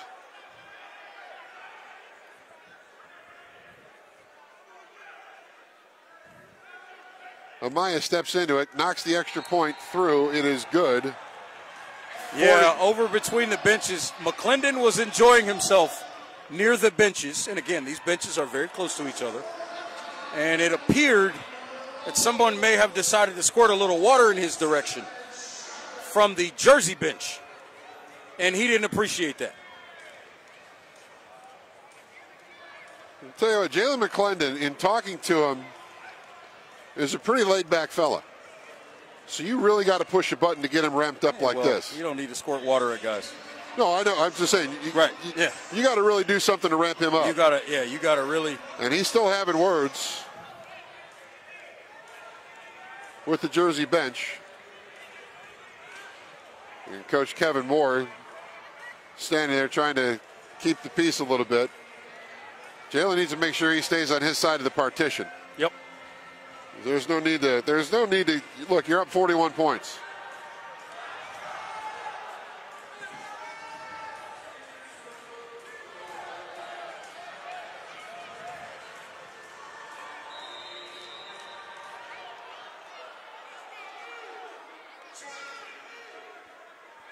So Amaya set to boot in a 48-7 Thunder lead, 2.3 on the clock.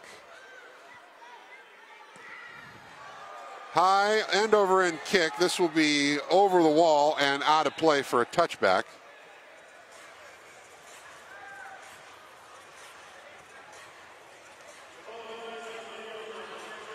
And so the Bearcat offense will come back out into the field, getting the ball at their own 20.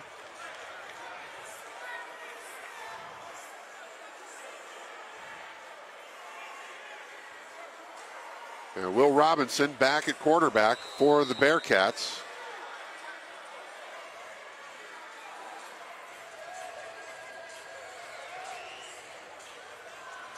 A lot going on in this game tonight, Reg. There's a lot going on. This is the first game that I've seen it get heated between the benches. Yeah, you got some talking between benches. You got some big hitting going on. You've got a bigger crowd than we've seen all season. With room for more. Robinson just going to hand it off. The horn goes as Augie Pensa Jr. finally will get brought down by Burton DeKoning and TJ Warren. But that'll do it for the first half here inside Bojangles Coliseum, where it is all, it was all Charlotte Thunder in that second quarter, Reg. It was. It was no a question dominant about that. second quarter.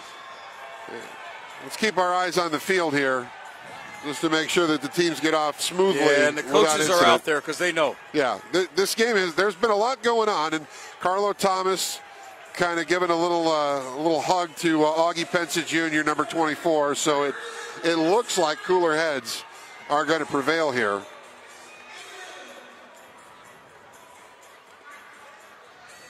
The Thunder ownership talking with Coach Bryson right now. And so the Thunder are pretty much off the field. And the Bearcats are soon to follow. And so we are into the halftime, where the Thunder are in front 48-7. Reg, we can break this thing down as to what we've seen so far. But the Charlotte Thunder in that second quarter, they were just absolutely everywhere. And the Jersey Bearcats just did not know how to respond, or just didn't have an answer. They didn't have an answer, Mike, and they were losing up front. They were losing up front in terms of not being able to protect their quarterback, which led to him eventually being benched. And then the other piece of it, on the flip side of it, they couldn't stop giving up big plays. Jay Hood went crazy in the second quarter for the Charlotte Thunder offense. Yeah, Jay Hood with 3 touchdown catches.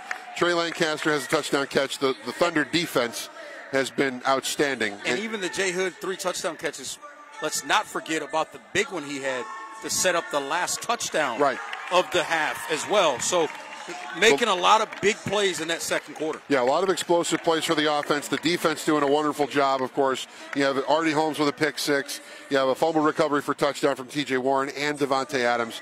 And when you add it all up, it's 48-7. Eric Amaya is on the scoreboard as well with a Rouge. That's exactly right. This has been a complete first half, another complete first half for this Thunder football team. Absolutely. I can't say enough about everything that they're doing, and it's starting, to me, defensively. I know the defensive front is playing well, but you look at that linebacking group led by Fred Williams and TJ Warren. Those guys are wreaking havoc in the backfield with those blitz packages as well. Absolutely.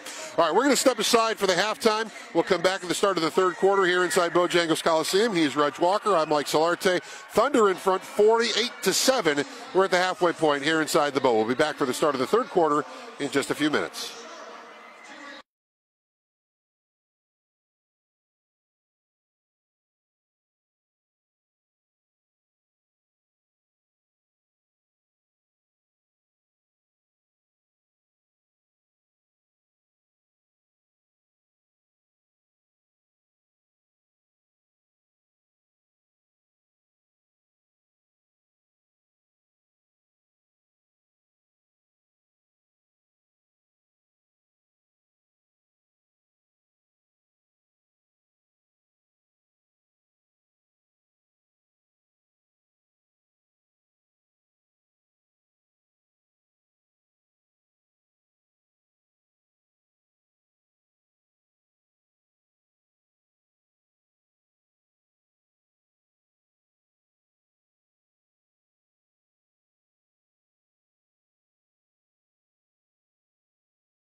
Okay.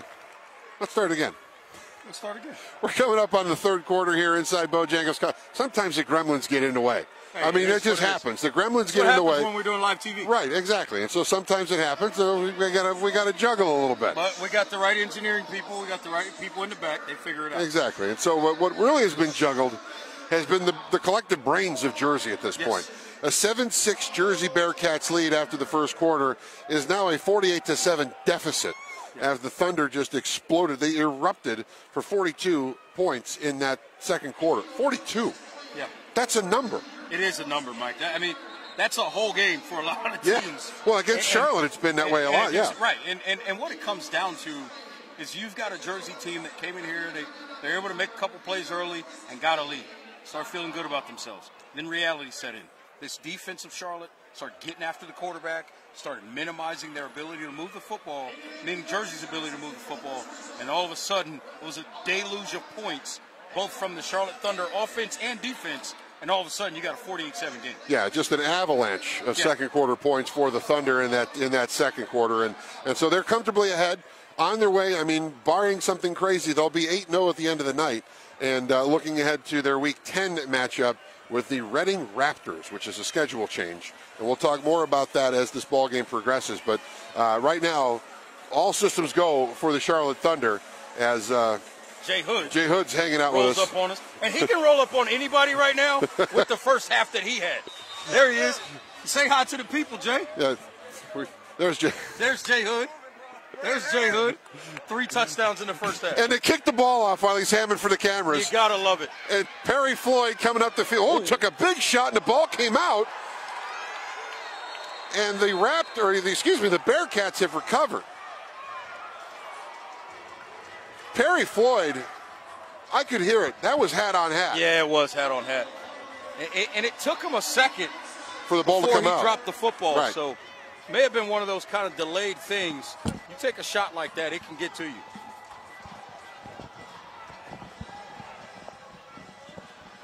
Hopefully we didn't get Jay Hood in any trouble.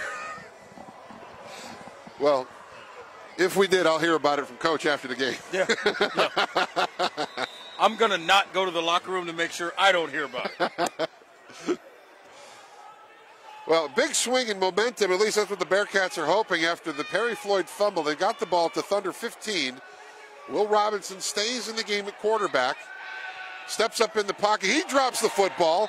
And Burton DeConing pounces on him back at the original line of scrimmage. So no gain. It'll be 2nd and 10. And he dropped the football with no contact. Right. That's a bigger issue.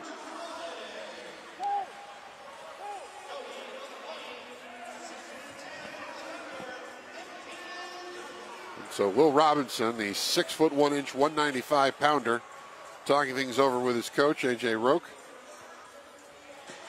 And they've got to try to figure out how to cut away, cut into this lead. And here's the thing. You're not going to score 42 points at once. Not on this, period. There's got to be a plan. And it's going to take a while to score 42 points on this defense, period. But you've got to have some kind of a plan as to how you want to try to chip away at it. Absolutely. And this is a good start. The turnover. Pass tip. Oh, that's tipped. Intercepted by T.J. Warren. Oh, big cleanup blocks. 2 of them. And Warren takes it to the house. Devontae Adams and Burton DeConing with a couple of decleaning blocks. But there is a flag on the play at the 16-yard line. Yeah, and I wonder if they're looking at the block on the quarterback. Because everybody, I'm going to tell you, Mike, you get an interception as a defensive player on the football, you realize your teammate has it, you look up the quarterback. Everybody wants a shot at the quarterback. And they may be looking at the block on the quarterback, which is right in front of us, which is right where that flag is. They picked up the flag from about the 16-yard line. The spot of the foul now indicated by the flag of the 20, and that was where Burton DeConing delivered a monster block, which created the lane for Warren to scoot into the end zone. But I think those points are coming off the board, Reg. Yeah, I think you're right, Mike.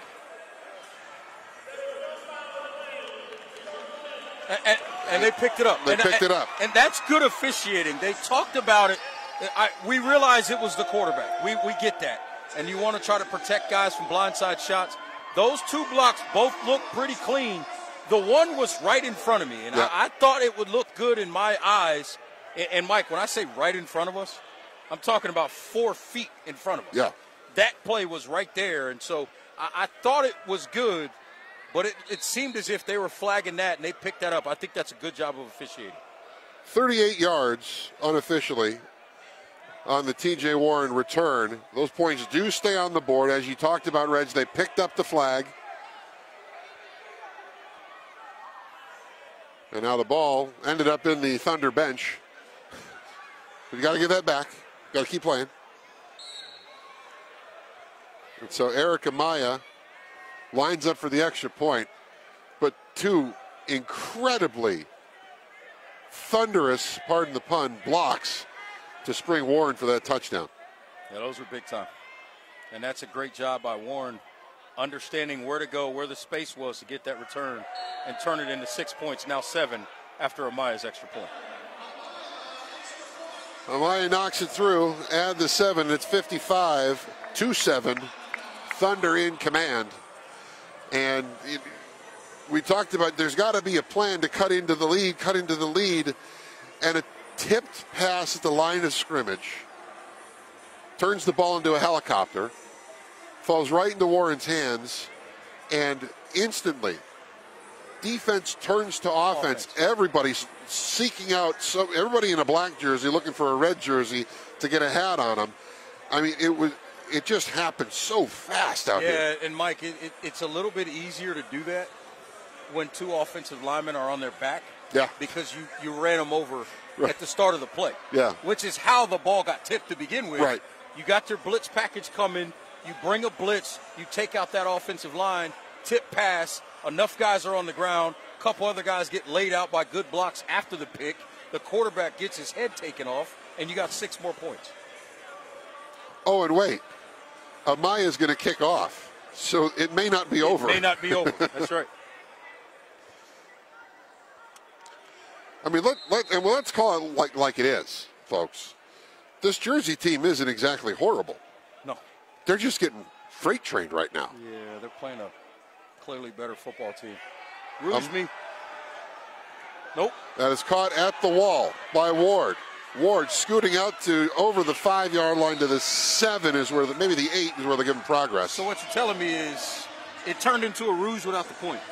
Essentially. From a field position standpoint. Yes, for just slightly better field position because the ball's coming out to the 8 as opposed to the 5. Will Robinson staying in the game. So this, I don't think we're going to see E.J. McKenzie again.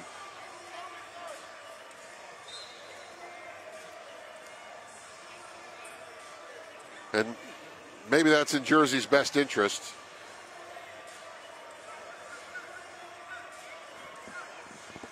Well, they'll take over 1st and 10 as the clock is at 13:10 and counting in this third quarter. With the Thunder in front, 55-7. I'm Mike Solarte. Reg Walker alongside, as always. Reg will be with us through the rest of the season. Playoffs. Playoffs? Playoffs. Are you kidding? Playoffs? These guys aren't worried about winning a game. Playoffs? Winning a game. We're talking about playoffs. Playoffs. Robinson, flush, throws it near side. That's going to fall short of Kyle Ward. It's incomplete. And that Thunder defensive front continues to get pressure. Mike Robinson got what they called him happy feet. Right? Oh, yeah. Well, so did McKenzie. I mean, I mean, when you're playing quarterback and you get your bell rung a couple times like these two guys have, and I mean in the way of big hits and sacks and all those things, you start looking for that rush. Oh, yeah. It's just part of it. You know, Stephen Jones, we haven't heard much of him in the running game. Jersey obviously had pretty much abandoned the run attack. Robinson over the middle. He's got a man, Stefan Puzo, gets it across the midfield stripe to the 20. They're going to actually mark him down at the Thunder 21-yard line. That's a nice gain and a first down for the Bearcats. Yeah, it's the first time they kind of looked like they had a plan and quarterback looked comfortable in the pocket. So 1st and 10 now, the clock at 11:45 rather. And moving in this third quarter. Puzo in motion again. Blitz coming through the middle is Burton DeKonig. He shot the gap between the center and the guard and had a free shot at Robinson. Yeah, this blitz package has been unbelievable, and I think at this point, the adjustment I would make if if I'm this Jersey Bearcats coaching staff, is Stephen Jones the running back? Look here, son, you a blocker the rest of the game. Yeah. You're not catching passes. Probably not going to hand it to you either. I need you to help pass protect. Yeah. Because right now, if somebody doesn't start to clean up these linebackers shooting these gaps, somebody's going to get hurt.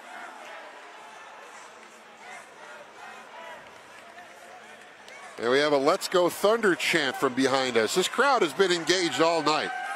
And there is room for more here inside Bojangles Coliseum. Go to charlottethunder.com. Asking for them to get involved.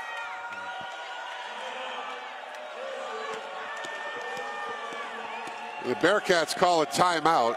10:48 to play in this third quarter.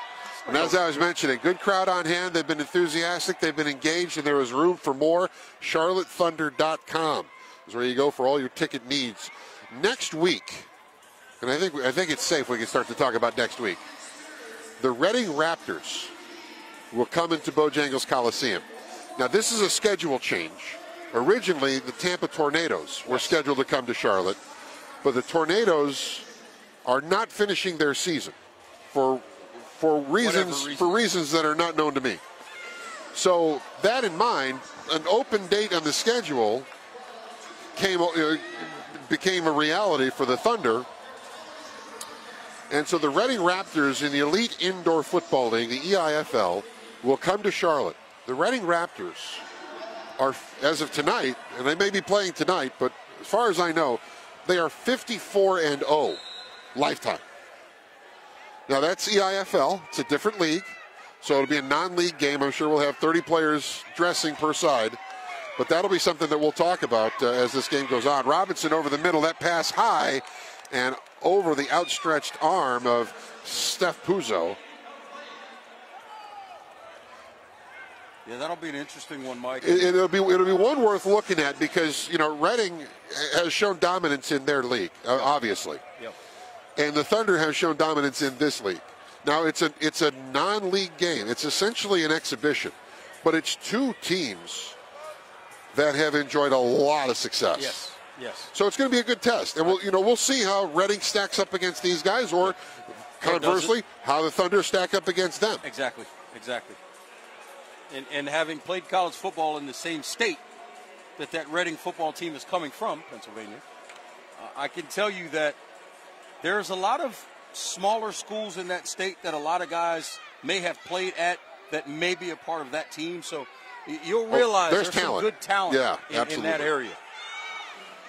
Third down in a bundle for the Bearcats. Blitz comes through. They get off a screen, but Burton DeKoning blows it up, and he gets Stephen Jones into the wall, which stops the play. And that is also a loss of 2 yards. So not only did the Thunder bring half the house, what was left of the house behind half the house created a loss of 2 more yards. So it's going to be fourth down, and let's call it 19.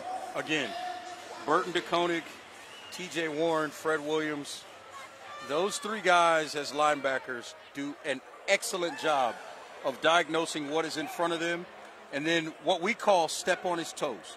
If you've got a back in man coverage like that, and he's running some kind of a screen, as soon as you see that flow, you go step on his toes, which means you go meet him chest to chest, hopefully before the ball can even get there. Fourth and about 19 for the Bearcats. Roach in motion. Robinson under pressure again, gets away from it, stays on his feet, and throws it to me. And Mike, that's a great catch, Mike. It's a great grab, Mike. And I'm looking at Irvin Bryson right now because he gave me so much heat last home game for not catching it. But I don't think he's going to give you any today. I had to catch that one. That was a great catch. But I had to because I had to protect the camera. That's right. And for the people at home, with all due respect, Mike, you're a hockey guy. You're not supposed to catch footballs. I got hands. But you got hands. I got hands. That left mitt went up there and made that play. Well, look at this mitt. I mean, that's why I called it a mitt. I mean, let's just look at the size. We got a timeout, so we can JC, let's flip the camera around. This is what we're dealing with here.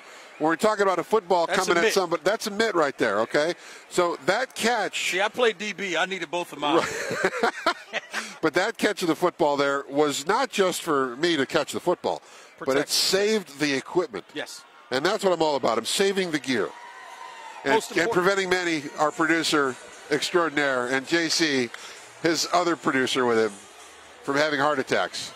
8:23 to play in the third. We're just having too much fun at this point. Yeah. 8:23 to play in the third quarter. Charlotte Thunder in front of the Jersey Bearcats, 55-7. And we talked about Jersey earlier, Reg. And obviously this is not going the way they designed it tonight. But this is a team that's got a lot of compete. But right now, the talent doesn't match up. That's right.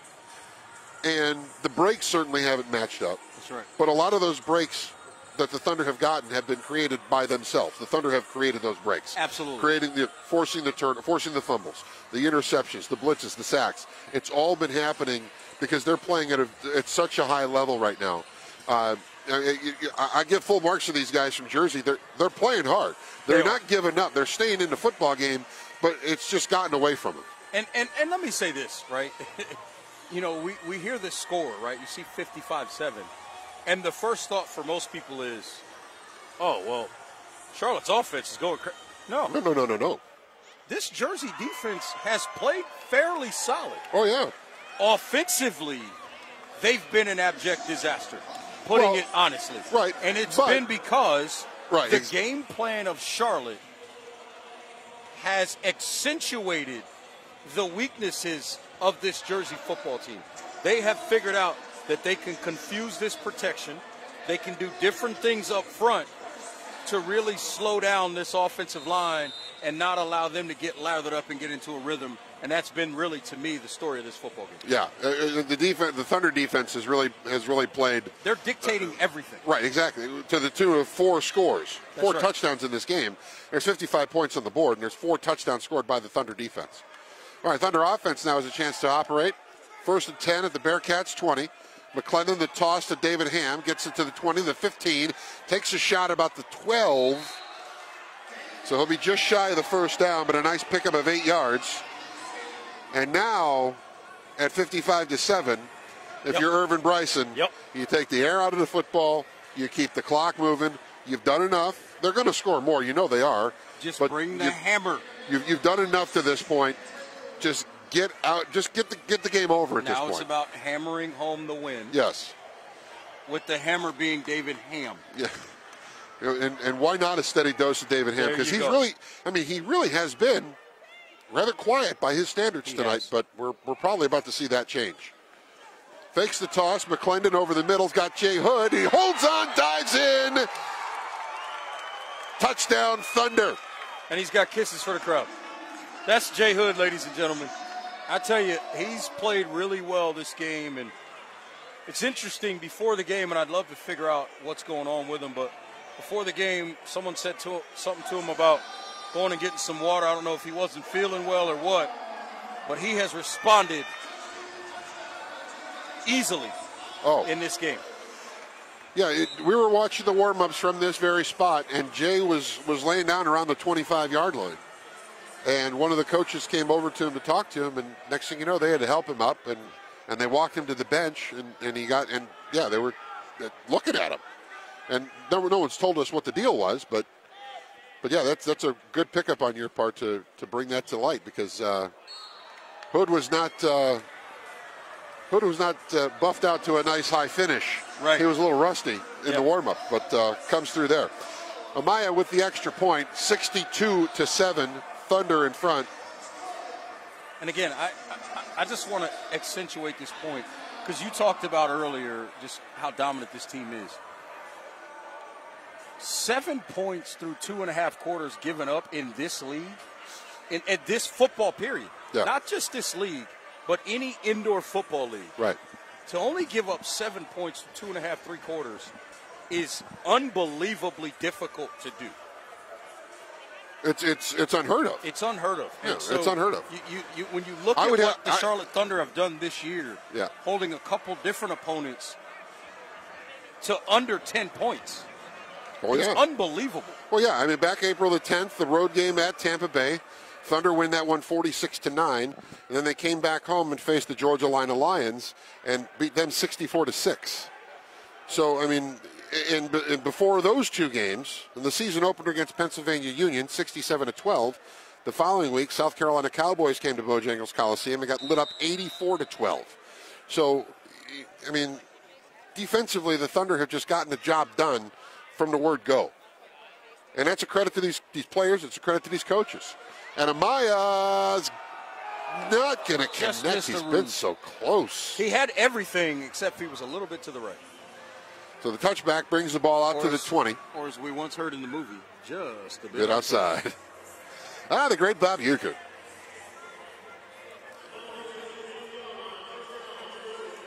So Robinson back in at quarterback. I think I need to stop saying Robinson back in at quarterback. I don't think we're going to see E.J. McKenzie again unless something unfortunate happens to Mr. Robinson.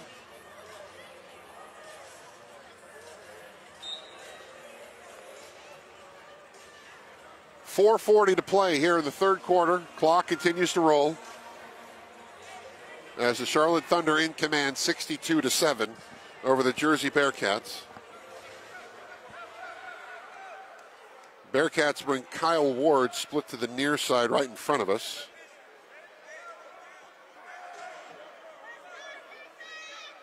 Rashawn Roach Jr., the man in motion. Robinson takes the snap, delivers it outside. It's caught by Steve Puzo. Puzo gets driven into the wall right at the midfield stripe. So give him a gain of 5 on that play to bring up 2nd down and 5 for Jersey.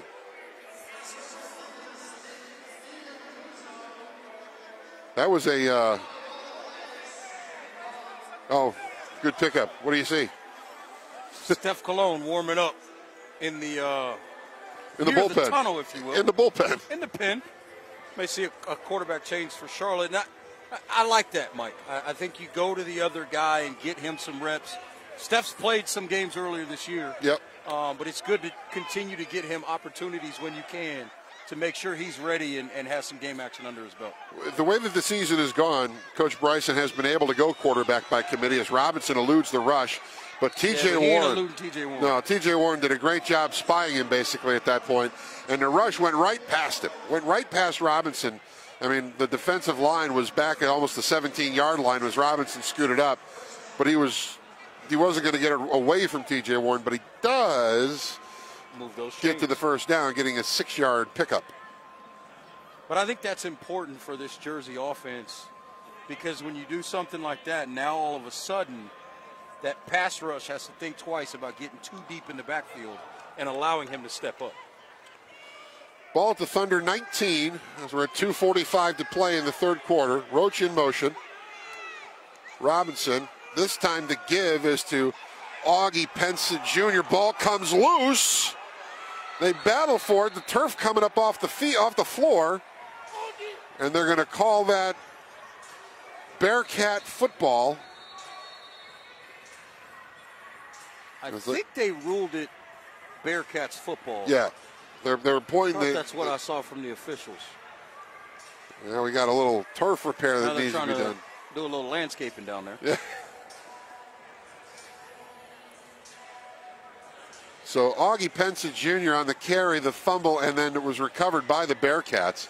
So fortunate, one of the few breaks that they've gotten tonight. They get the ball at the Thunder 6, and that's a first down, so it's a 1st and goal. And I'll tell you the interesting thing about that, Mike, is if you go back and look at that play, the defensive front of Charlotte took 2 steps across the line of scrimmage and stopped. So we already see the impact of Robinson's run on this defensive front. Bad snap that Robinson just falls on. Devontae Adams will get credit for a sack, and that's a Michael Strahan, Brett Favre gift right there, if I've ever seen it. Oh, Mike, you went there. I had to. I'm sorry. You know why I know you had to go there? Because Brett Favre sat down for him. And you're also a Bears fan, so you will never agree with anything a Packer does. Well, this is true. This is true. I'm a Chicagoan. Well, Chicago. I'm a Chicagoan. That's right. Yeah. You're a Blackhawks fan. Yes. You're a Chicagoan. I'm a Chicagoan at heart. Take the boy out of the city, but you never take the city out of the boy. That's fair. You're a Walter Payton guy, though. Oh, all day. All day, twice on Sundays. Sweetness, none better. High snap that Robinson corrals. Adams had pursuit. Could not correct to get the sack. Robinson tried to throw it across his body, and it was incomplete. This pass rush right now, They are just picking their spots to just blow up everything. Yeah. They're doing whatever they want. As you said earlier, they dictated this ball game. They've really dictated the pace of this ball game. They've dictated the will of this ball game. They've dictated, the score of this game, to be honest. Yeah. As the third quarter is about to come to a close, we're under 20 seconds to play, and the clock is rolling. Head coach Irvin Bryce is probably getting annoyed because his offense isn't getting enough reps. Well, Steph Colon will be in the lather by the time he gets on the field. And they get the playoff just before the horn. Pass outside on the far wall intended for Puzo is incomplete. Carlo Thomas in coverage. Third quarter comes to a close, and it is 62-7. Thunder in front. Just a 14-point quarter for the Thunder. T.J. Warren had an interception return for touchdown, 38 yards. That made it 55-7 after the extra point.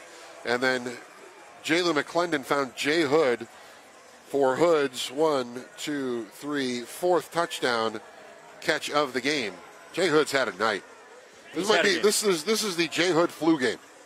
Yeah, the MJ flu game. It might be. It may be. I mean, we don't know.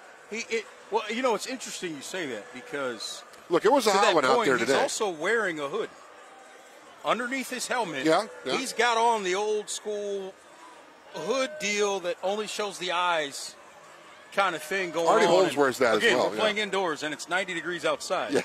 So I'm assuming it may be because maybe he's not 1,000% where he wants to be.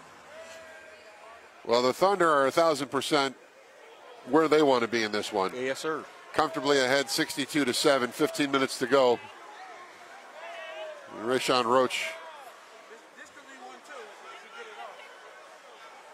Hey, you see this first board? Rashawn Roach talking to Steve Puzo. And that's the wonderful part, as we've talked about our location here, Reg. We can hear so much of what's going on in the field and the chatter. And Roach was talking to the fans behind us and was saying, yeah, this could be one, too, if we get it off. Yeah.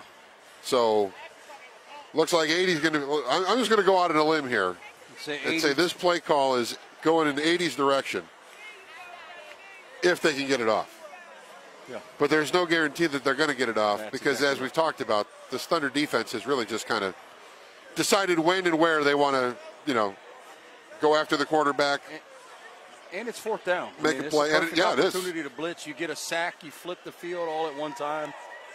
Now, let's not forget that this was a first and goal at the 6 in the third quarter on this very drive when it was Augie Pensa Jr. on the carry, fumbled it forward, and they recovered it on the 6. So they've gone backwards 6 yards from that point on this possession. And don't rule out some kind of a screen here also. It seems like an odd play call, but it wouldn't be out of the question. Well, again, because if you get that full flow and you get one of those linebackers to guess wrong, you're in a good spot. All right, Roach in motion. Over the middle for Roach, just off the fingertips.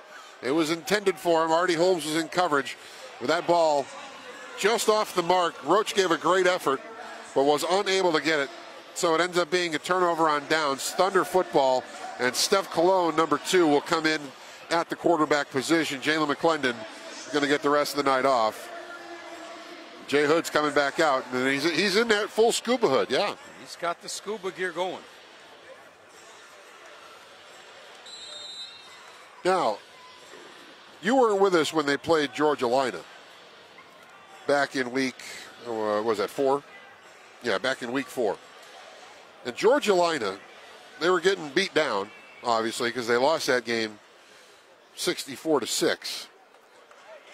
But the Thunder in the fourth quarter of that game ran exactly 5 offensive plays. In the fourth quarter only. They ran exactly 5 plays. So you can maintain possession of the football and melt the clock without giving it back.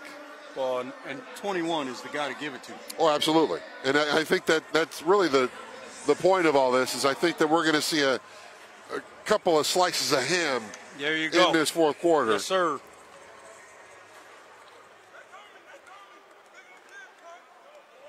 David Ham saying, they're coming, they're coming. And here comes the blitz. The linebackers come up. Cologne going down the field's got Hood.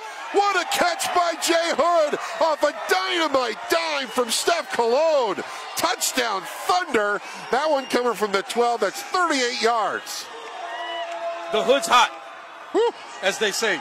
Jay Hood's on fire, and the celebration is too.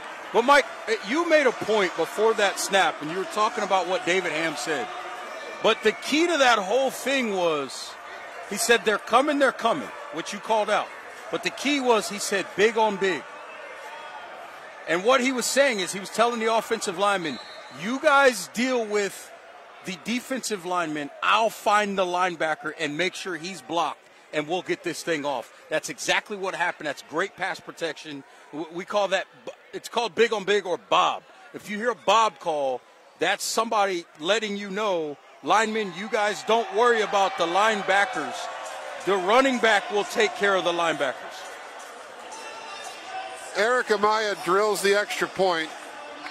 69-7. Thunder in command. 12:19 to play in the ball game.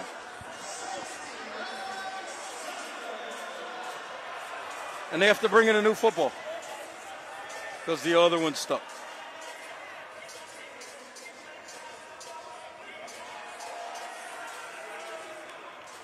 It's like when you get two basketballs stuck in the rim, in the net at the same time. Absolutely.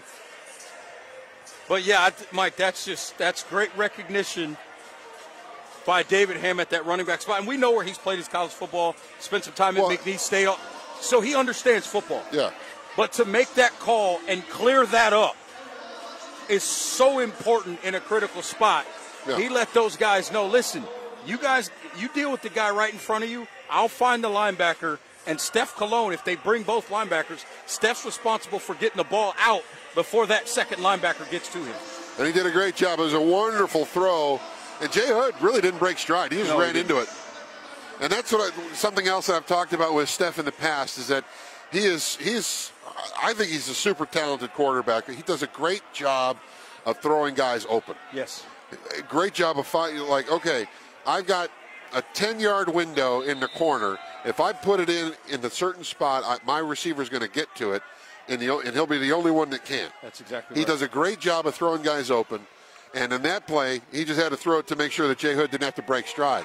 Amaya for the Rouge. Hit off of the top of the boards.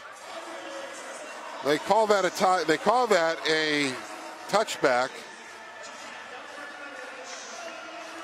And now Irvin Bryson's going out there. I think that he's looking to get this ball spotted at the 5. Let's see what Coach Bryson, he's going out there to talk with the referee.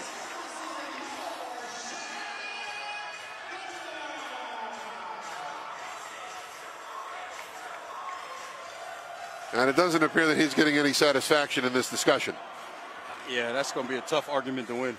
And the officials may even tell him, look up at the scoreboard. Yeah. It's not that serious, Coach. Yeah.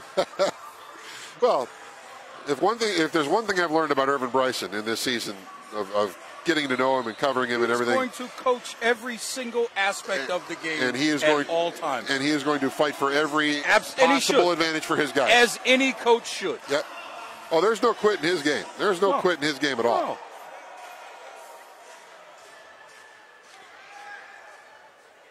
No. Bearcats take over, 1st and 10, clock under 11 minutes and counting, 69-7, Thunder in front. Robinson, the toss out wide. That is going to be Stephen Jones, who stretches the ball across the midfield stripe, although they're going to mark him down at the 24. As TJ Warren was in on the stop. Just saw two coaches, the two opposite coaches kind of look each other and nod. So that may be a signal of, we've had enough. Everybody's had enough. Let's just get out of here safely. So I think if you'll see a steady diet of running plays from both teams and more methodical process of getting to the line of scrimmage, that's probably what that conversation was. Ward is in motion, and Robinson tucks and runs. He's going to get it to the 20, taking on, look like Burton DeKonig. No, check that. That was TJ Warren that was in there on the stop. But it's enough for a first down as the ball's going to go to the Thunder 19.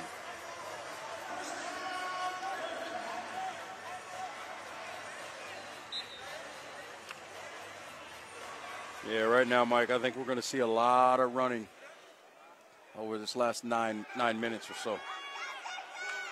Roach split to the right in front of us. Man in motion is Ward. Robinson deals it near side, caught by Ward, and over the top came Artie Holmes trying to break up the catch, but he's unsuccessful. Completed pass to the 15, and so it brings up a second down and about 6 on a gain of 4. Okay, so maybe they will throw it again. See, it never fails. It never fails. Never fails. It's the analyst jinx. The minute you put the headsets on, the universe conspires against you. You know, a field goal kicker never misses from the 30-yard line or in. And then you say it, and then he shanks it. There you go. It never fails. 2nd and 6. Robinson throwing. Wobbler. And the only person that had a shot at that was the event staff member in the yellow jacket. It'll bring up a 3rd down and 6.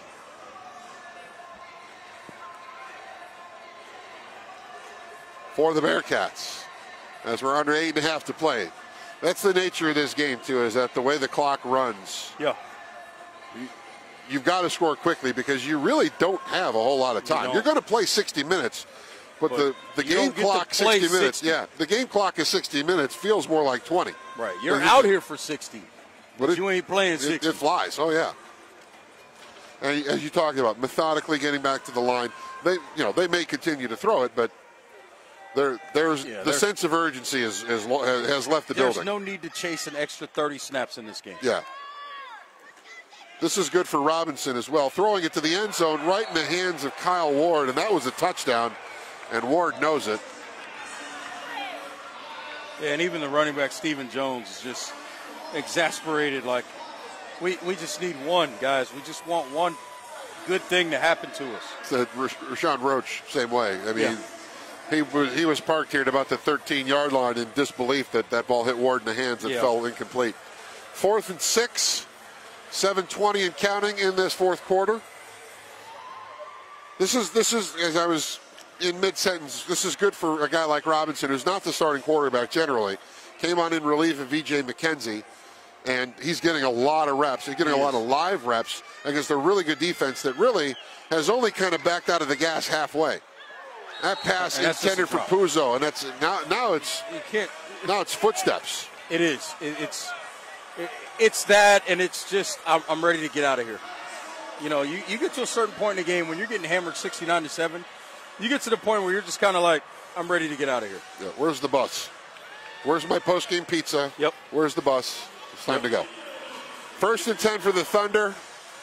6 minutes, 39 seconds as we've hit our immediate timeout in this fourth quarter. So back to next week, as we talked about it earlier, we're safely at the point with a 69-7 score. The Thunder will host the Reading Raptors next Saturday here inside Bojangles Coliseum. The Thunder, barring some all-out, flat-out weirdness in the last 6:39, they will be 8-0 going into that matchup. The Reading Raptors, and I know it sounds like we're rehashing, but folks jump in and out of the stream from time to time. Reading comes in at last check with a perfect 54-0 record. Now, I don't know if that's lifetime. I don't know if that's a 54-game win streak that they're on, but all I know is that over the last 54 games, they have not lost. And if they've played 54 games this season, they must be playing every other day. Well, you know, they're treating it like baseball. You play a 3-game series. No. So, we're kidding. So, if they play, let's just say they play a 10-game regular season.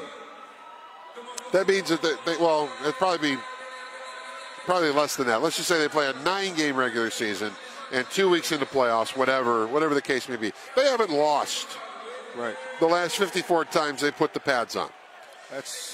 Which is remarkable. I don't care who you're playing. Exactly. That's difficult to do. That is the bottom line here. Is that it doesn't matter who you're playing. If you've gone 54 straight games without a loss, you're doing something right. Well, that team comes to Charlotte next Saturday.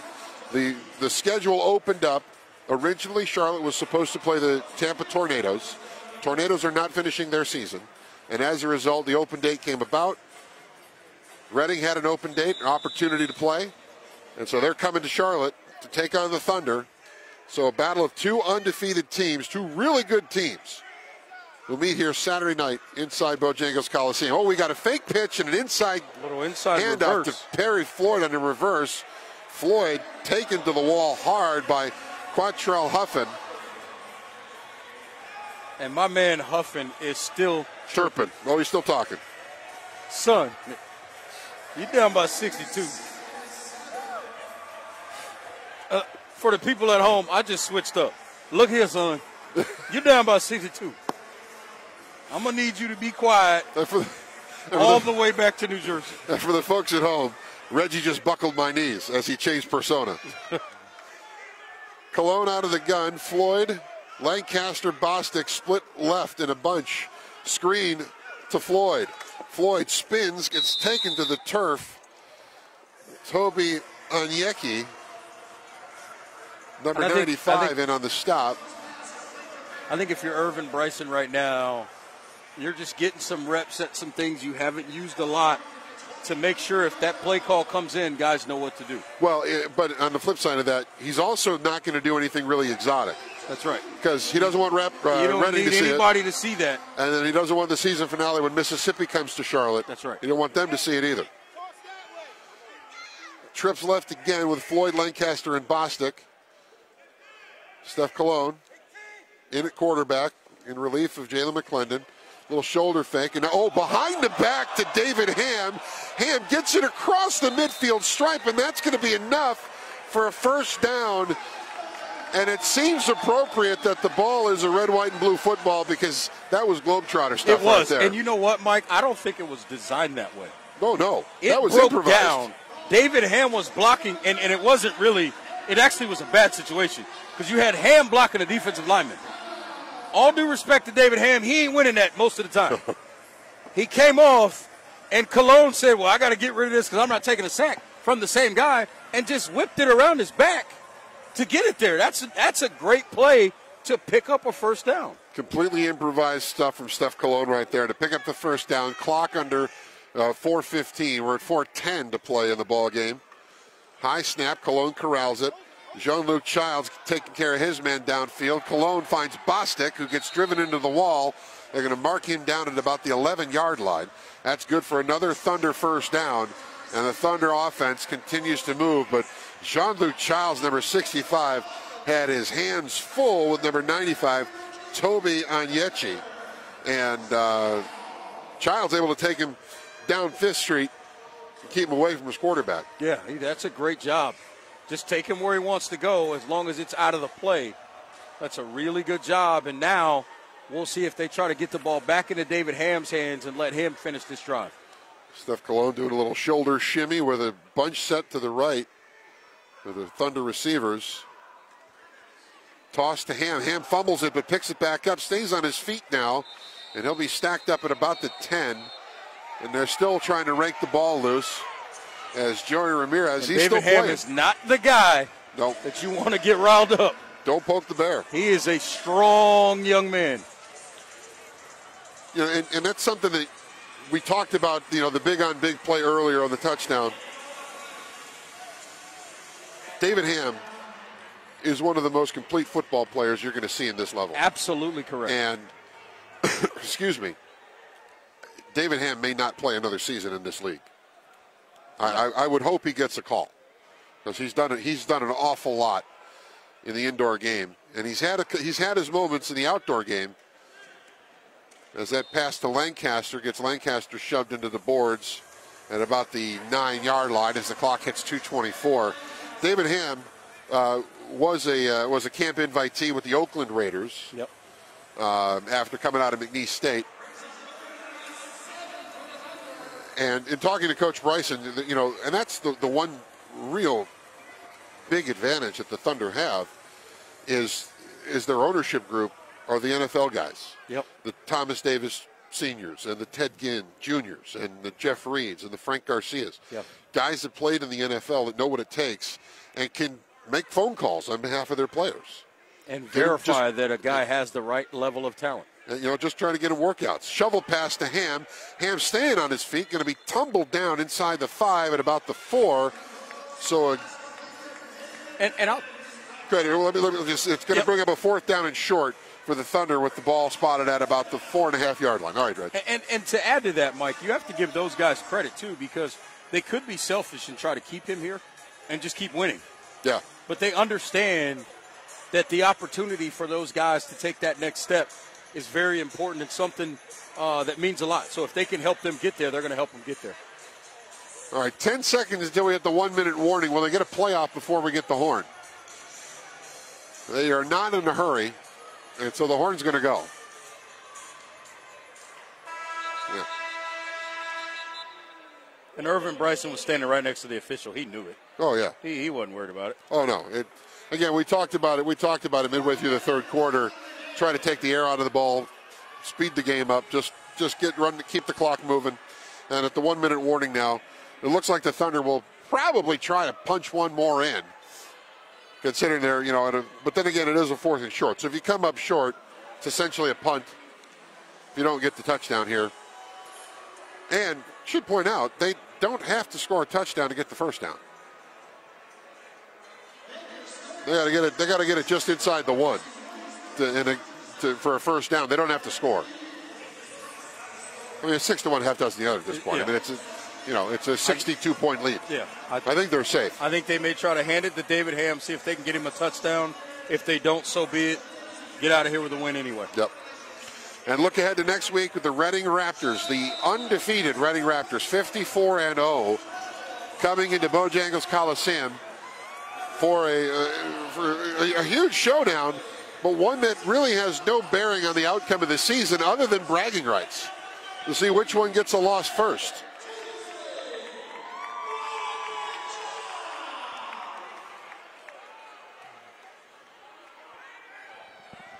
They reset the play clock after 30 seconds have expired off of the game clock. Teasley in motion, sling the pass. Marley Conley, the big fella. Big man touchdown. And Steph Cologne's got another touchdown pass. Marley Conley is the tight end eligible in that set. Big man touchdown. And we have a big man celebration. The clock is still running. Is this going to be a bowling deal here? Oh, red light, green light. And the game's over. So Amaya is not going to get the chance unless they're going to put time on the clock. No, that's it. So put the 6 points on the board on the Marley Conley touchdown. And Mike, that's now 3 games for Irvin Bryson's defense, keeping their opponents to less than double figures. 5 games, less than 2 touchdowns. How about that? Single digits. It's incredible. And head coach Irvin Bryson now joining us here on the program. Coach, let me do this for you so we can hear you. There you go. Okay. I'm going to take you back down memory lane. Okay. You were losing this game 7-6. Right. After 1 quarter. Right. Wow, what happened? You guys flipped the switch and it was over. And we did, and that's what's expected. One of the things I talked about in pregame for the coaches, we have to stay on pace to keep the ball players motivated. When you as a ball player, when you lay off for a week and you come back, you don't know what you're gonna get out of your ball players. And the thing is, I knew it's gonna take us at least a quarter to get everything back together. Even though we had some up-tempo practice. But, man, it's not like playing an actual game. Yeah. And once everybody got back in game speed, now we're playing Thunder football. Yeah, you get a huge night from this man, Jay Hood, number 10, with the big touchdown catches. First, let me ask, and was there something wrong with Jay before the game? No. Because he seemed like he was getting some attention, maybe a little dehydration or something, but, boy, he looked great on the field tonight. Right, and he was. Jay didn't get to practice as much as this week as he needed to because of a couple different situations. But once he got in the groove, this is the thing with Jay. We know D. Lee wasn't going to be playing. We needed somebody to step up and be the number one receiver. He stepped up and took the challenge. Yep. And he played his tail off. Yep. You got to think about with Jay. We cut Jay at the beginning of the season. Yep. I remember that. And we didn't have no housing. And we told him if he wanted to stay local, hang around, he could still be a part of the team. He said, Coach, I just want to play. He stayed at somebody else's house, worked his way into the starting lineup. He was the number one receiver tonight. Yeah, big ball game. Defensively, you guys get interception returns for touchdowns, Right. fumble recoveries for touchdowns. Right. Fred Williams, obviously a big part of that. Right. You do it tonight without Raleigh White, Right. but Fred played well. Mills played well. Devontae played well. Jimmy Thomas played. I mean, everybody. Yeah, it was a slow start, but that defense, once they get rolling, they're like an out-of-control freight train. Right. And the thing about it, miss, what me and my brother talked about, he was like, bro, we're flat. We're flat. We got to get it going. Buy me a little time. And, man, I tell you what, once the defense crunk up, man, they played some outstanding ball. Some of the things that you guys don't hear that goes on, you know about it a little bit from being in practice. Some of the defensive guys was getting mad at each other because we was not playing Thunder defense. And because of that, the exchange of words that they had, everybody started holding each other accountable, and their game stepped up. That's why you saw a whole Turtle defense turn itself around. Absolutely. I mean, that's what you need. You got to hold yourself accountable. And they certainly did that tonight. Right. All right, next week. I can't wait. It doesn't mean anything in it doesn't mean anything in this league, but it means everything to the pride of a football player when you go into a game undefeated against an undefeated opponent. Yes. Set up Reading for us. I mean, you got to think about it. Joe been working on this for a while. You know, when he found out the boys' record, they've been talking a lot of trash. Now I finally can pull out my game plan that I already have put together against them. So I'm looking forward to the challenge them boys coming here and seeing what it's like to play here. These fans was crazy, man. They were. They had a great time, you know. And I truly look forward to seeing them come in this play because we got something special for them. I mean, when you can brag about being 54-0 and you talking about coming to our house and whooping us, hey, we welcome them. You know, I would like to give them an escort to come down the highway, you know, to come in here. That's how ready we are for them. So you better have your stuff together when you're talking about coming in the Thunderdome and playing us and kicking our butts. All right? We got something for you. Well, Coach, I'm going to let you go talk to your guys. I'm going to take this back before you break them. Well done. I'll give that back to Reg. And Coach Irvin Bryson, Reg, we talked about we talked about. First of all, let me cut you off. His energy. But Mike, I listened to everything Coach was saying, and the big takeaway was this defense started holding each other accountable. Yeah. And here's why that's amazing to me. This was a football team that coming into the night was 7-0. Coming into tonight, they had 4 games where they held teams to 14 points or less. 12 or less less. than 14. 12 or less. Right, yeah. 12 or less. And they weren't holding each other accountable. So now they hold each other accountable and they do this. Yeah. And they're going to get better if that continues. So to me, listening to Coach in that moment, what that said to me was this defense is only ascending. Yeah. And they are not plateauing. That to me is a major message. And that should be a scary message for the remaining 2 opponents on the schedule, yes. The Reading Raptors and the Mississippi Raiders. Absolutely. Both teams coming into Charlotte over the next 2 Saturdays. Reading next week, the 54-0 Reading Raptors coming in from the EIFL, the Elite Indoor Football League. And I've never seen an EIFL game, so I don't know if they're playing good competition, bad. I mean, we're going blind. We just know that they have won 54 games in a row. Thunder have now won 8 in a row in the American Arena League, beating teams from the AAL and beating teams not from outside the AAL. That's right. And granted, we should point out that Artie Holmes. We should point out that the 2021 season has been impacted by COVID, because of the things that took place in 2020. Teams not playing this season, teams juggling schedules, not finding opponents, whatever the case may be. So it's a different year. But in this different year, the Thunder have proven so far that no one can hold a candle to them. Their offense scores, their defense scores. Both sides of the football contribute. And then, as you talked about with Coach Bryson saying the defense was not holding themselves accountable, each other accountable. That just tells me that this team at 8-0 and a dominant 75-7 win is just far from. completely far from satisfied. They are, and it's a group that's hungry. It's a group that wants to improve, and it's a group that takes a lot of pride in not just winning, but taking opponents' will in the process. And they do it in rapid fashion. Yeah. Every single game. Yeah. They may let you hang around for a quarter, and then the explosion happens. Second the quarter, lightning hits you. The lightning hits you. you. It starts thundering. That storm shows up, pun intended. Yeah, absolutely. And the game turns on its head, and all of a sudden, the other team is looking up at the scoreboard and realizing they got a long way to go. Yeah, they're realizing they're down 4 touchdowns, and, Right. and how do you get all that back? Right. And so far, no team has been able to answer that bell. Only St. Louis, the game that you saw. Yeah. St. Louis, that was a 1-point game. Yeah, they fought. And then in that third quarter, the floodgates changed. opened and it was over. So Thunder 8-0 after a 75-7 win over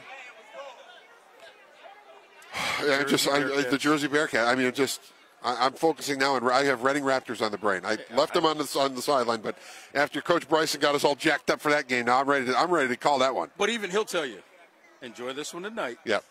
24 and then hours. Return the page tomorrow morning. 24 hours, and that's exactly what. But Reggie and I are going to take 7 days. We'll be back 1 week from tonight for that showdown between the Charlotte Thunder and the Reading Raptors. But as for tonight, Thunder, a big-time winner of the Jersey Bearcats. I almost call them Bobcats again. Jersey Bearcats, 75-7. That is your final. For Reg Walker, I'm Mike Solarte. Thanks for checking us out here on Charlotte Thunder TV. We will see you 1 week from tonight here inside the Bowplex in Charlotte, North Carolina.